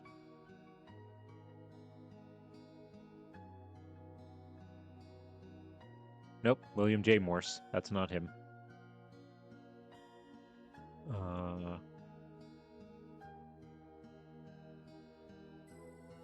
Oh, and Will County is also next to it. Yeah, let's see what this is.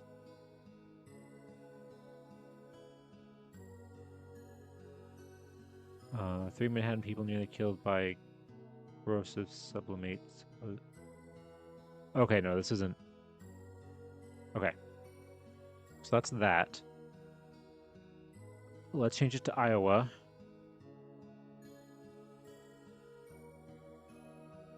Oh, I should get a county map of Iowa up now, too.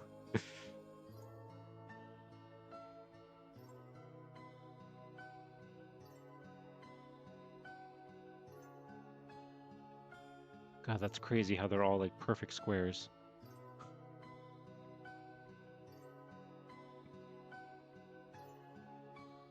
And there's also there's a Grundy County in Iowa, too. Okay, so we wanted Buena Vista. This Buena Vista is the county.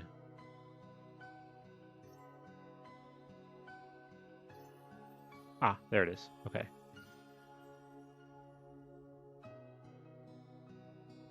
Okay, so let's see. Any of these? No.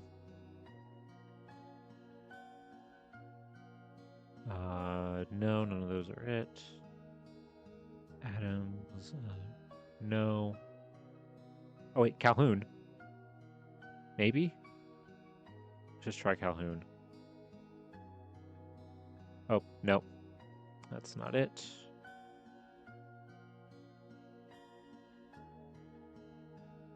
Nope. Okay. Let's try 1900 to 1910. Oh, sorry, 1901.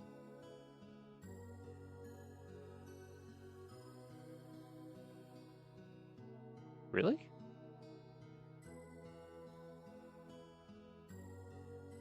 Nothing.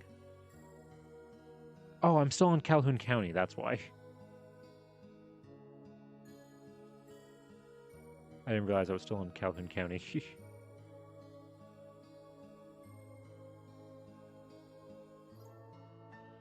I just want Iowa. Okay.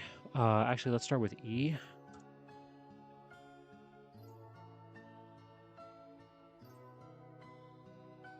Okay. What's this one?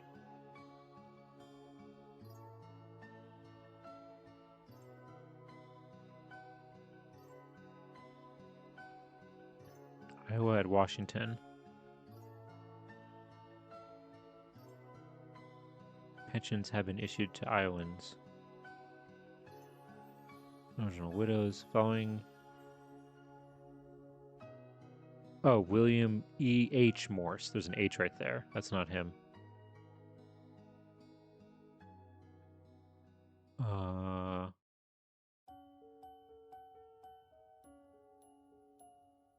Let's see.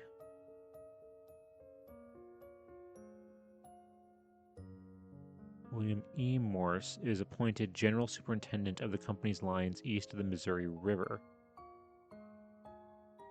Railroad employees in this city received notice. Quite a number of promotions and changes when the offices. Okay, now this is railroad stuff. I feel like he would have said on his thing if he was doing railroad stuff. This is 1906. Missouri Valley, Iowa. Where is that?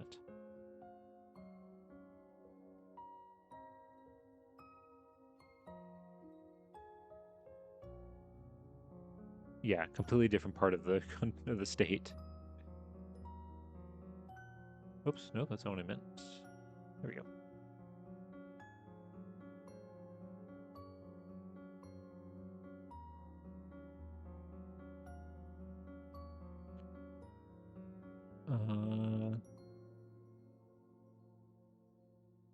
Okay, so let's see.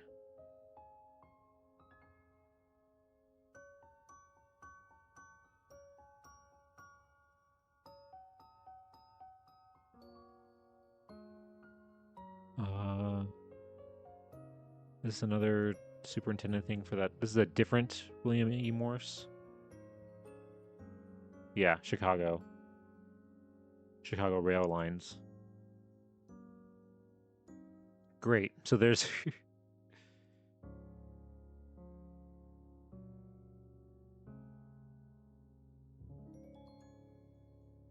William E. Morse of San Francisco. Nope, that's not our guy.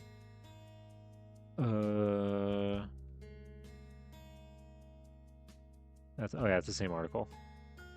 Okay. If we just do William Morse. Let's do it more by county. Oh, there's too many.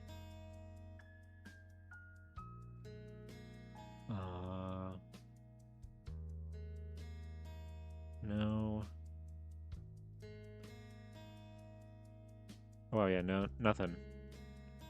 Nothing for those counties.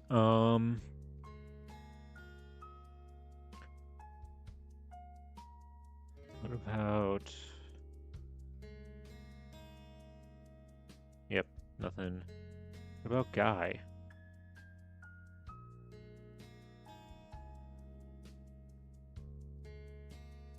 Uh...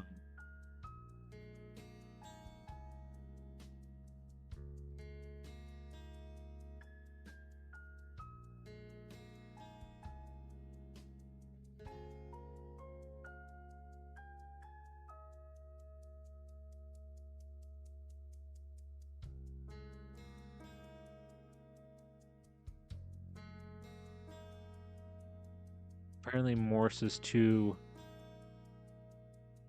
common. Oh, Guy O. Morse. I didn't think about how, like, yeah, Morse is more common of a name, so it's going to be harder to, like, kind of find specifically them. Do we know what Guy's middle name was? Guy William. Okay, so the O ones are not him. And we know he wasn't married at this point.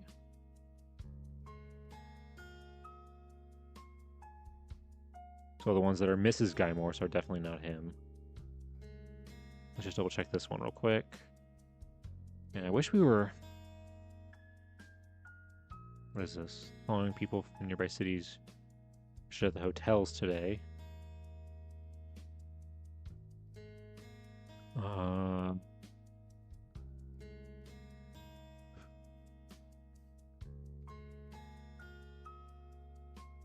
Yeah. Fortunately, there's not more. I wish there was. It's interesting. At least with the last guy, even though we couldn't find we ended up having to research a new person last time, we at least found a lot of stuff. These people, I think just because they were regular farmers, they kind of had a more lower profile, and that makes them harder to track. Okay. Let's try Edda again, and let's change it to 1911 to 1920. Nope. Wait. Yeah, no, that's not her, because that's Miss. And we know that's not.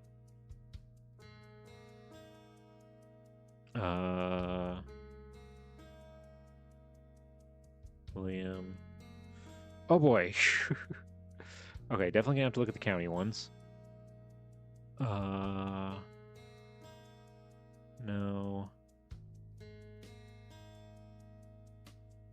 Nope.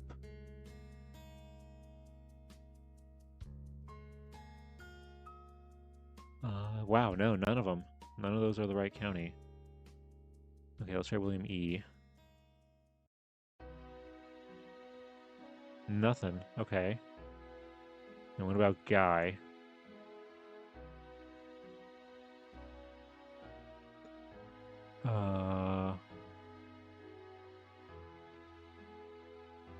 What's this one?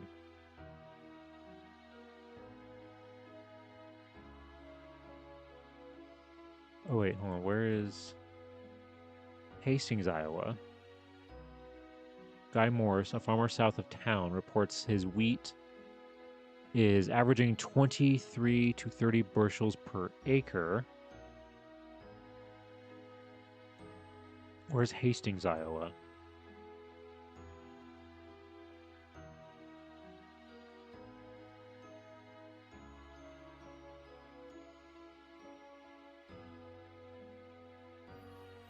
Mills County. Yeah, that's not our guy. Literally, that is not our guy.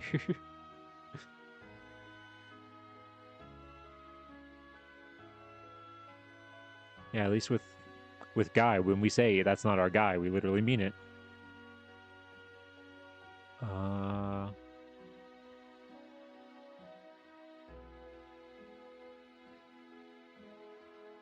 Let's see.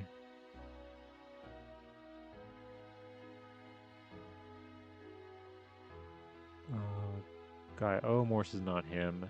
Guy E. Morse is not him. I've been guessing the Guy Morse home.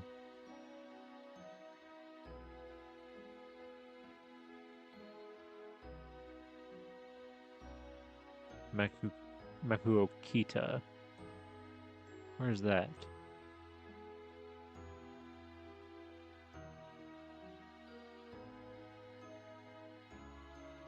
Jackson County. Also nowhere near where we're trying to look.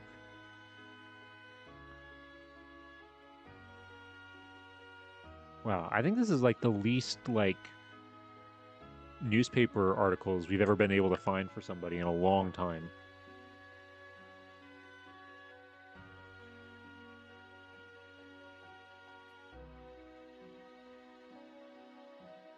Okay. So that's that. Okay, let's try Edda again. Whoops.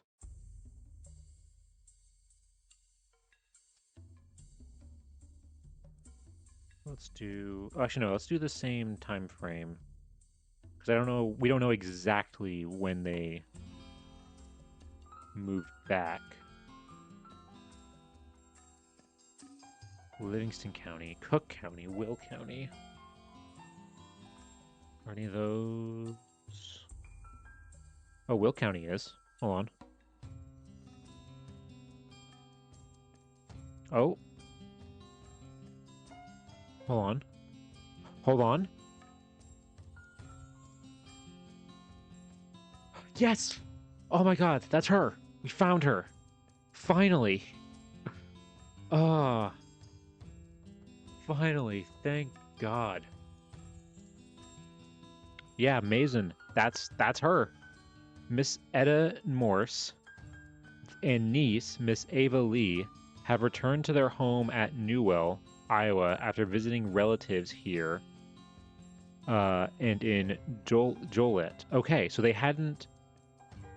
So they're just visiting, but that's just this one little tiny thing talking about them visiting things. This is the first thing we found of them. And this is in 1915, so they hadn't moved yet because they're still living in Newell, Iowa.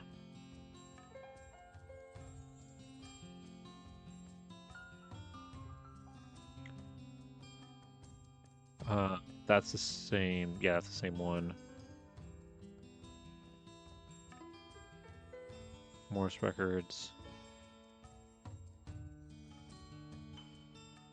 Eugene Lee to Etta Morris, $1,000.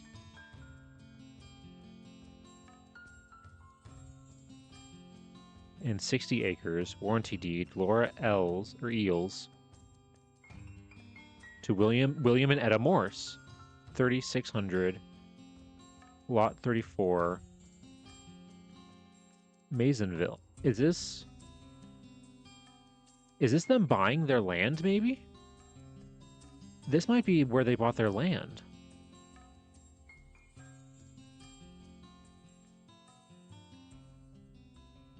This is 1920. Hold on, we had the 1920 census for them, right?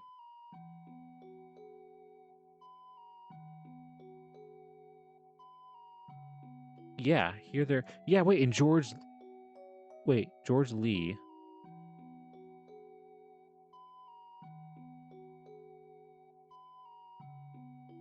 Oh, wait. I didn't see this up here. Ulysses G. Taylor to William and Etta Morse. $1, lot 24 and 8.5.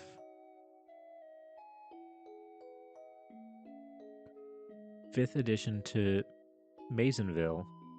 Eugene Lee to Etta Morse. $1,000, 60 acres. To Laura Ells, William and Etta.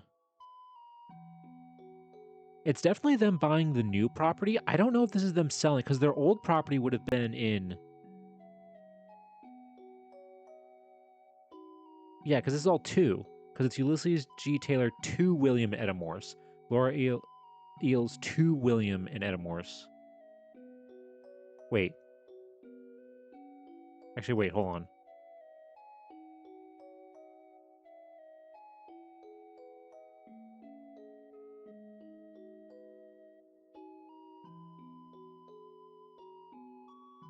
Wait, I'm trying to...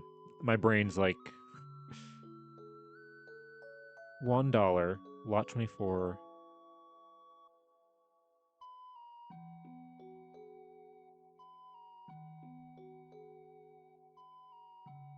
Okay, wait, no, this is them selling property. Because it's saying, like, for this one as an example, Eugene Lee to Etta Morse, $1,000. Eugene is giving Etta $1,000 for 60 acres. So they are selling land.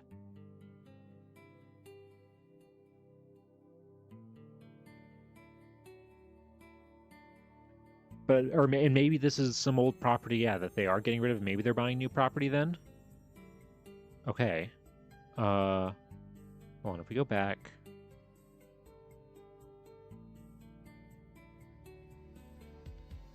What's this? What's this one? Oh, Marietta. Nope, that's not. Oh, here we go. Hold on. Miss Etta Morse of Iowa was here to attend the breach of promise suit of Martin Halsey. She came as a witness.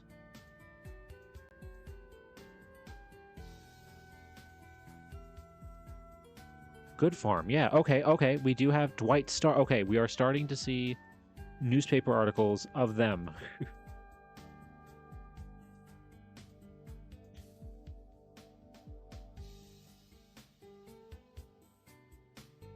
Where's the Dwight Starr? Hold on. Is that Livingston?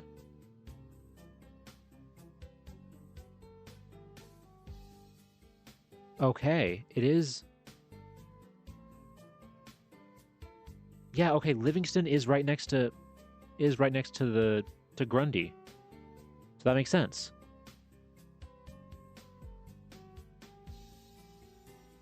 Okay, hold on. Okay, so we're finally getting stuff with them.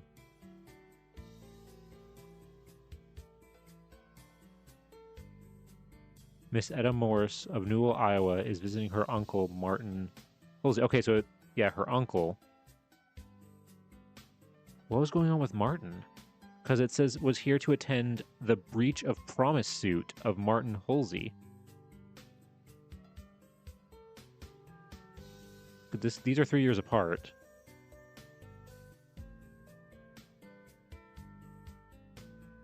Huh. Okay, that's a side thing. If we have time, I want to see if maybe we can look into that and figure out what the breach of promise was. From Iowa is here visiting relatives. Okay.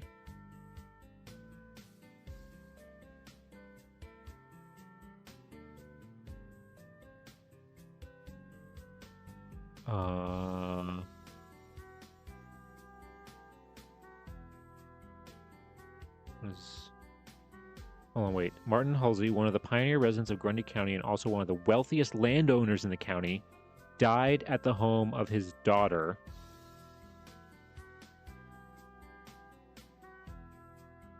Miss Etta Morse in Newell, Iowa. Wait. No, Etta is his... I think that might just be a mistake of the newspaper, because it was saying before that that's her uncle. Wait, hold on. Martin... We saw Martin in... Was it this one?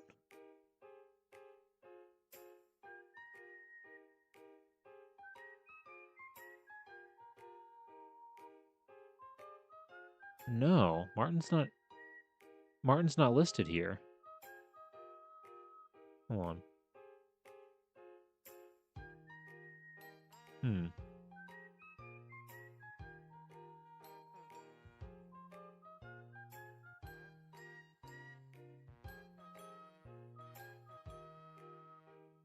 Wait, hold on. Okay, yeah. The body was shipped to Mason Monday, and the funeral was held Wednesday afternoon. Burial was Ward Cemetery. Mr. Halsey was about 80 years of age and came to Grundy County when a small boy, where he worked as hired man on various farms and saved up enough money to purchase several farms. Huh.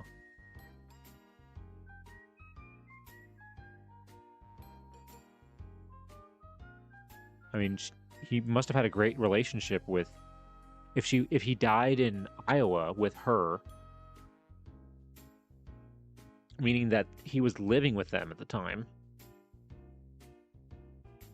Is the guest of friends here this week? Okay, 1916, they're still not moved there.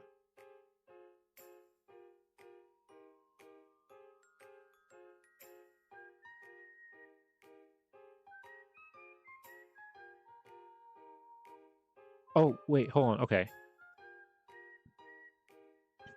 Okay, hold on. The will of the late Martin Halsey was admitted to probate in the county court Monday. John J. Doherty of Dwight and Miss Etta Morse, who has recently moved to Morris. Okay, now they've moved. 1916, just a few, like a month later, were appointed executors under bonds of $200,000.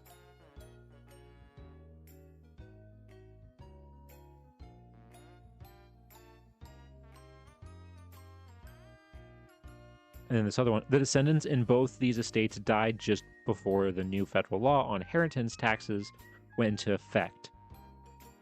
$200,000 in 1916?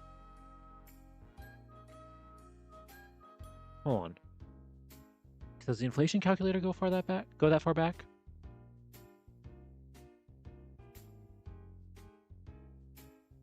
Oh, it does. Okay. So 1916, $200,000.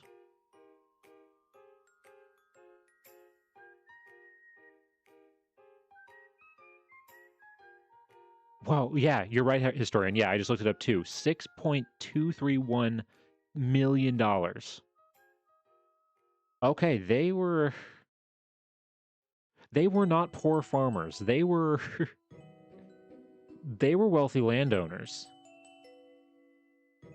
I'm gonna be honest, I had this kind of image in my head of kind of traditional, like small farm, kind of workers, but no, they were wealthy landowning farmers. They were that kind of farmer.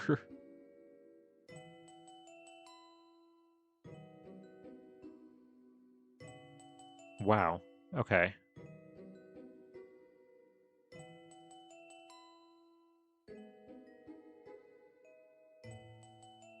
Okay, what's this one? Oh, executor's sale of real estate. Oh, this is them selling the land.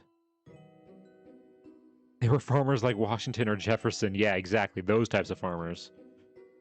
The Holsey Farm in Section 8, Good Farm Township. Public notice is hereby given that by virtue of the last will and testament of Martin Holsey, deceased, which has been duly admitted to probate in the County Court of Grundy County, Illinois, the undersigned will sell at public auction to the highest and best bidder in front of the north door of the courthouse in Morris, Illinois, at the hour of 1 o'clock in the afternoon on Saturday, December 30th, AD 1916.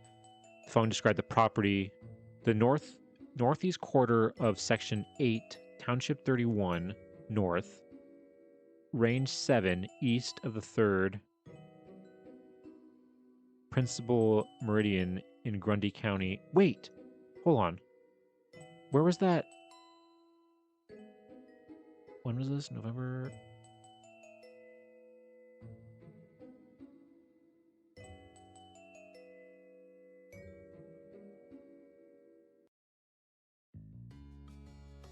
Wait, Section 5, Township 31. Is that the same?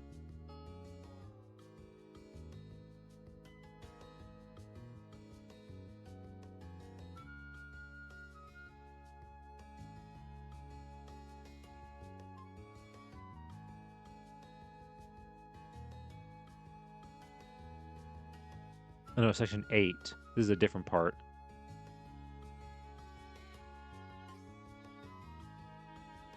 Uh, 10% of the purchase price, cash in hand on the day of sale, enough more to make 1/3 of the purchase price. On March 1st, 1917, when possession of executor's deed. Okay, bunch of financial stuff, pay rates, all that kind of stuff.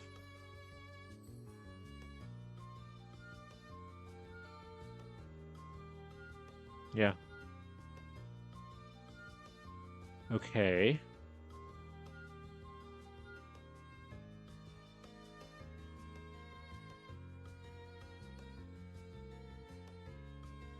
Etta Morse of Morris visited friends here last week.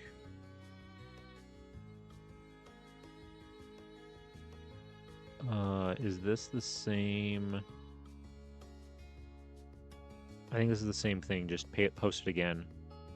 Yeah, okay, so that's probably why there's so many right now of her name in here, because leading up to the sale, they posted that. Yeah, see, this is it here. They posted it in every single newspaper. January of 1917. Maybe this will say, like, what happened?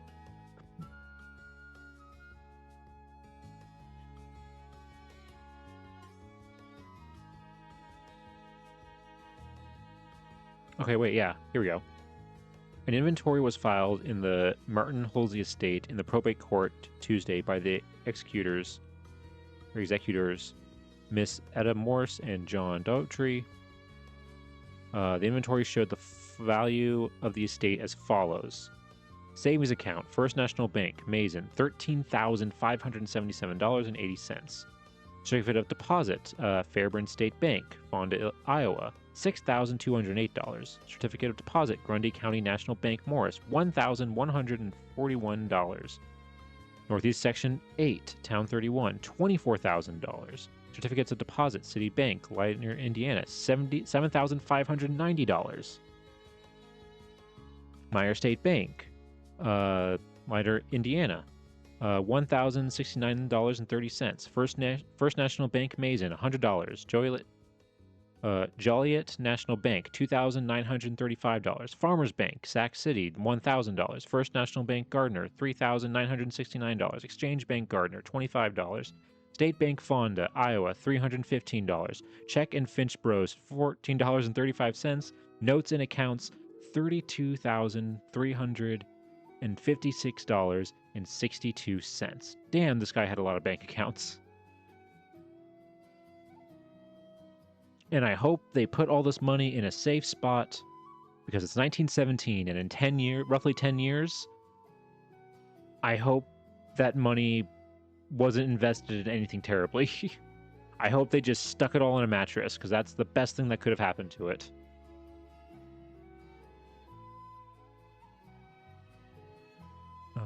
What's this one from 1920? Miss Etta Morse has purchased the Miss... Wow, she's purchasing property. Miss Etta Morse has purchased the Miss Laura L's property on the south side. Huh. That's interesting. Yeah, that it's her. It's almost all women, actually. Wait, yeah, look at all this. Oh, this is just random things that are happening. I thought it was all like land sales, and I was like, oh my god, it's all women doing land sales for a second, but it's just all stuff. But it says that she purchased it, which actually is kind of crazy that like it's saying that she purchased it and not her husband during this time period. Okay. So that's Etta, which I'm surprised we got as much as we did. So let's try William. Let's do William E. Chicago, Cairo, Chicago, Great Lakes. I mean, it is possible that like they're not in here anymore, really, because she was mostly in here because she was the, executor of that will.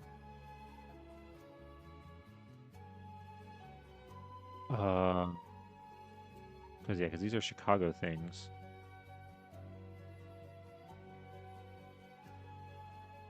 Yeah, that's not him.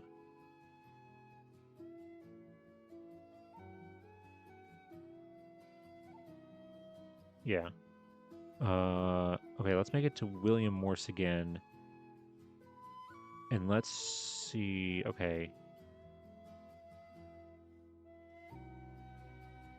None of those counties. None of those counties. Will County.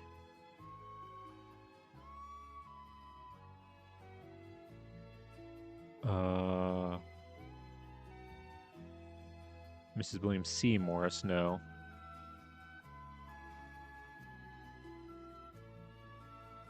One. Mrs. William Morris of Ottawa. Nope, that's not who we're looking for.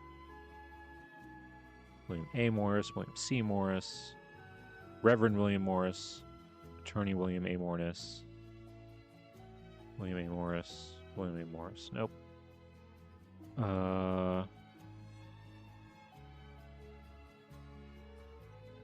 Yeah, so not any of those.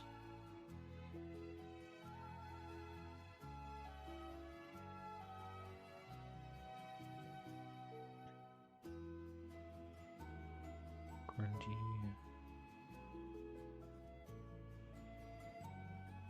Wait. Or did my... Hold on. Sorry, I got... I realized what happened now. I saw Coles on here. I saw Coles right here, and like my brain thought like, oh yeah, that's what we need. But that's Coles County was the one we were looking at last time. That's why I got like... For a second, I was just like, wait, I have to look at that. Rural County, Woodward, Ford, Douglas. Nope.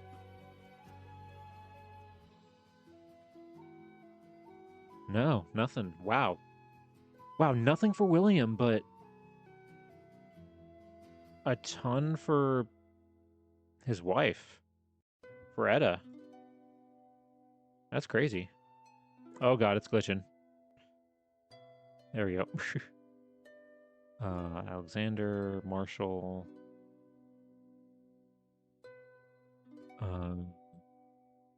No.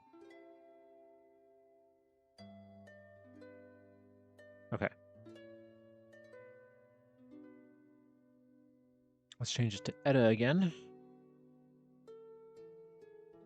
1921 to 1930. Oh, wow. That's it for the whole decade.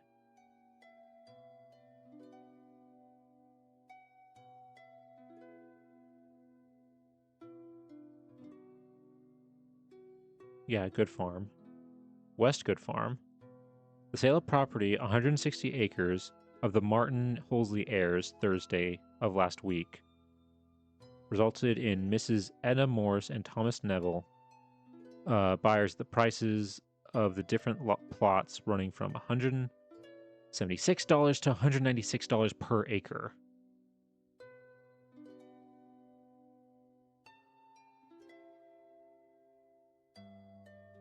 Wow, so they're still, all these years later, buying and selling property. He must have had so much property that, like...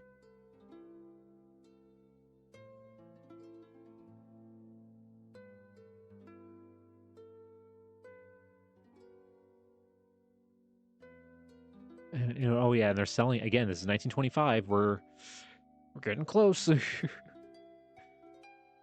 we know what Etta's middle name was? I don't think we do. I think I saw something up here say C. Okay, C, according to this, but I don't really know where they get that from.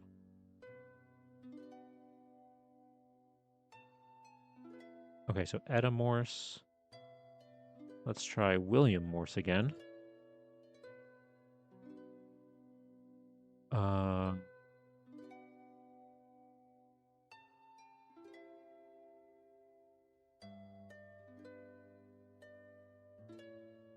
Is that where Carrie comes in? No, actually, I don't think so, because her birth date was October 12th, 1870. And the census record we saw that had Carrie on it, the census record from 1870, it says Carrie, and it says Carrie is 8 months old, and this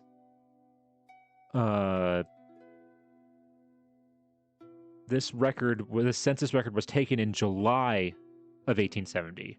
So a few months before Etta was born. And that means that Carrie was born at the end of or the very end of 1869. So this Carrie is a different person, and unfortunately, I think it's a child that they had that didn't survive to adulthood. Because Carrie doesn't, because at this time, Etta's mother, Angeline, would have been pregnant with Etta during this time. But Carrie, because in the 1980 census, we just see Etta listed here as the oldest kid. If there was a Carrie here, she would have been like 11 or 12.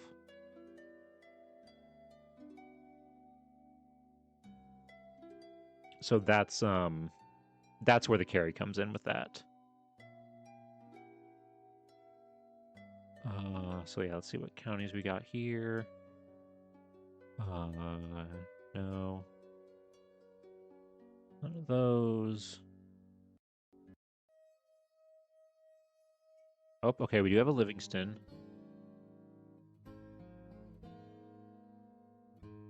Let's see.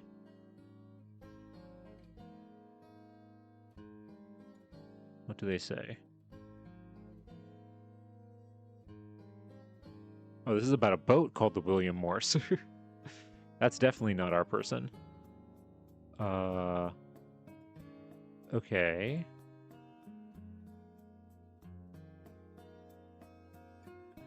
Okay, William Morse. What is this? Assessment of personal property. Round Grove. Okay. William Morse.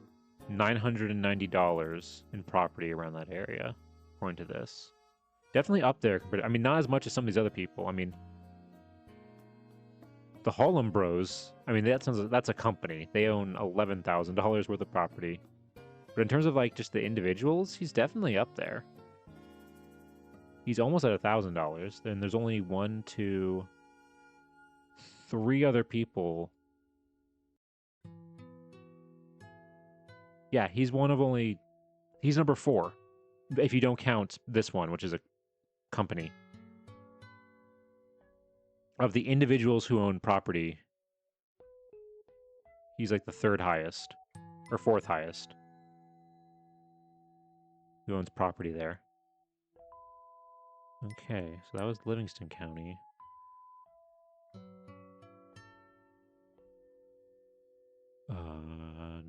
Nope.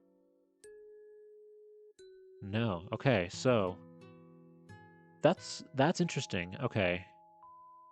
And we'll just check Guy real quick.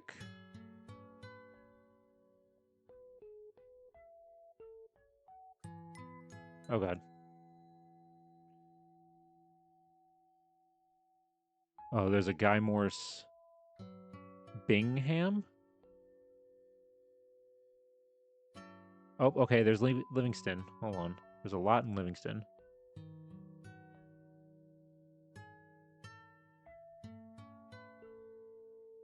So Guy's doing a lot of stuff during this time. Vernon Ash is assisting Guy Morse with corn shelling. Okay, so they're doing...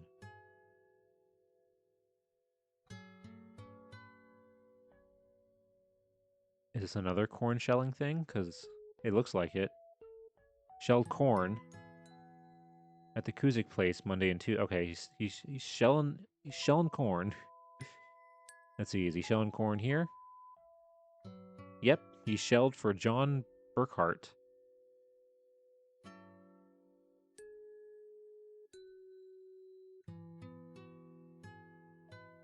Alright, what is this?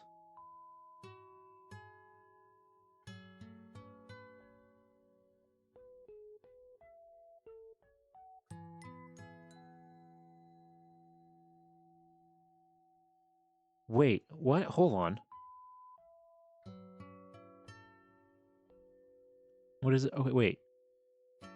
Rumor has it that Mr. and Mrs. Guy Morse, see Ruby Jordan, were married the first of the year instead of recently. Congratulations to them. Also, Mrs. Moore is welcomed back to Good Farm. Did they do like a secret wedding?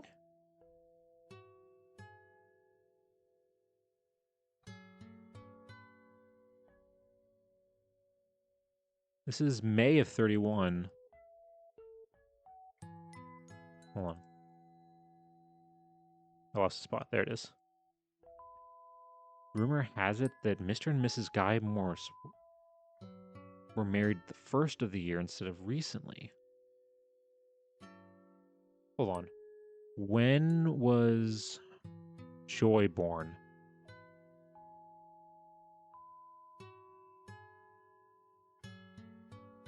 Uh,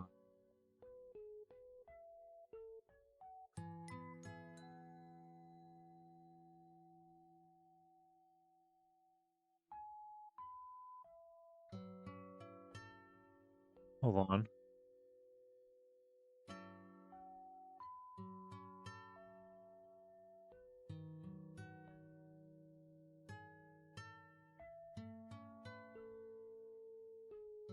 Really a little over, almost 4.5. 26.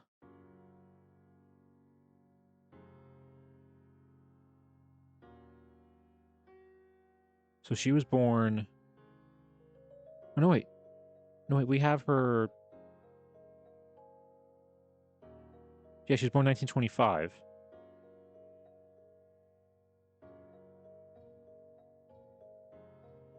Yeah, we don't have the exact date on this. But if she was born.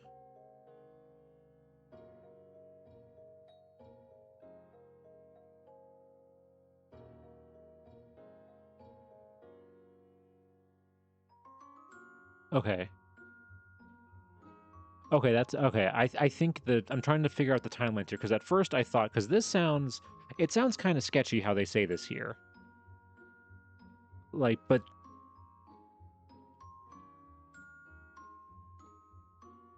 because at first I thought, oh, were they married at the first of the year so that way they could like because I thought like, oh, maybe she got pregnant and they wanted to like hide that they got they wanted to get married like quickly so that way it wasn't seen as like a you know a like a illegitimate or like a like a out of that she got pregnant out of wedlock. But if she was married in 25, that would have been she would have had to have gotten pregnant like now around this time, around May 31st 1924. I almost said 2024. Jesus, she would have had to been married around this time or gotten pregnant around this time for Joy to be born in 1925. If that makes sense, or if I just sound like I'm rambling. Because this really made it sound sketchy for a second. Oh, is there something else going on here? Especially the fact that they didn't live with each other for so long.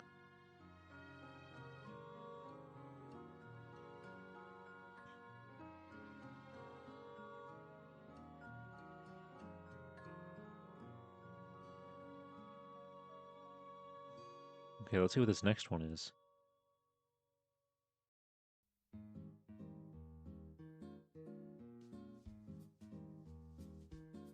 Okay, this is Ruby. Mrs. Guy Morse is attending a wedding with somebody else.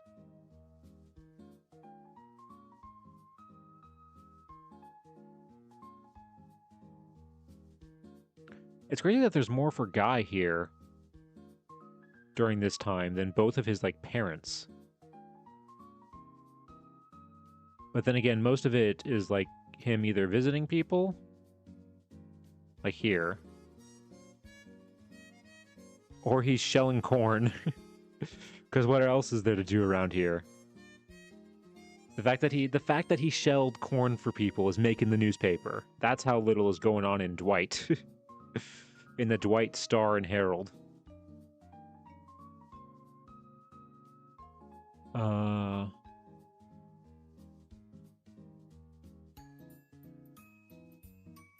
Mrs. Guy Morse and baby daughter are doing nicely at the Morris Hospital while her mother, Mrs. Jordan, is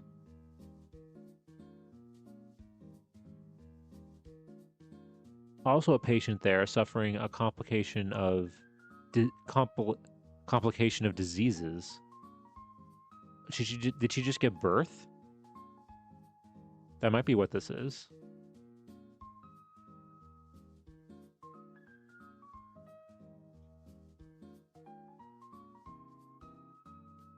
What's this? Who's assisting with housework at the Guy Morse home. Okay, so that's just somebody helping them. How many were there? 18. Okay.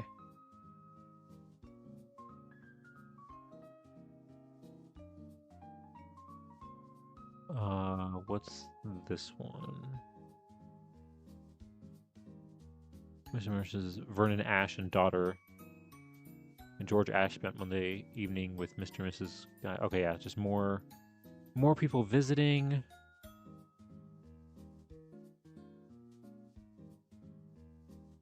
More people just visiting. Let's see. Hello, Kazu. Welcome on in. Good to see you. Welcome, welcome. To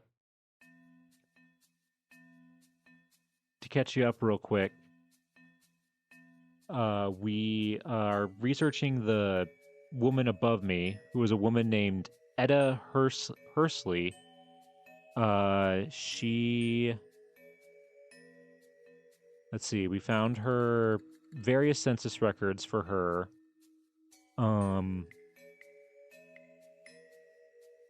She was born in the 1870 and lived all the way to the 1950s. Her and her family and her husband, they were all farmers her whole life. So there's not really much information about them, but we did discover just the most interesting thing I think we've discovered so far is that her uncle died, and she was one of the people in charge of his will. And in that will, let's see, where was it? Here we go. It says that they were in charge of the will, which had bonds of $200,000, which is about over $6 million in today's money, because this is 1916. So $6 million of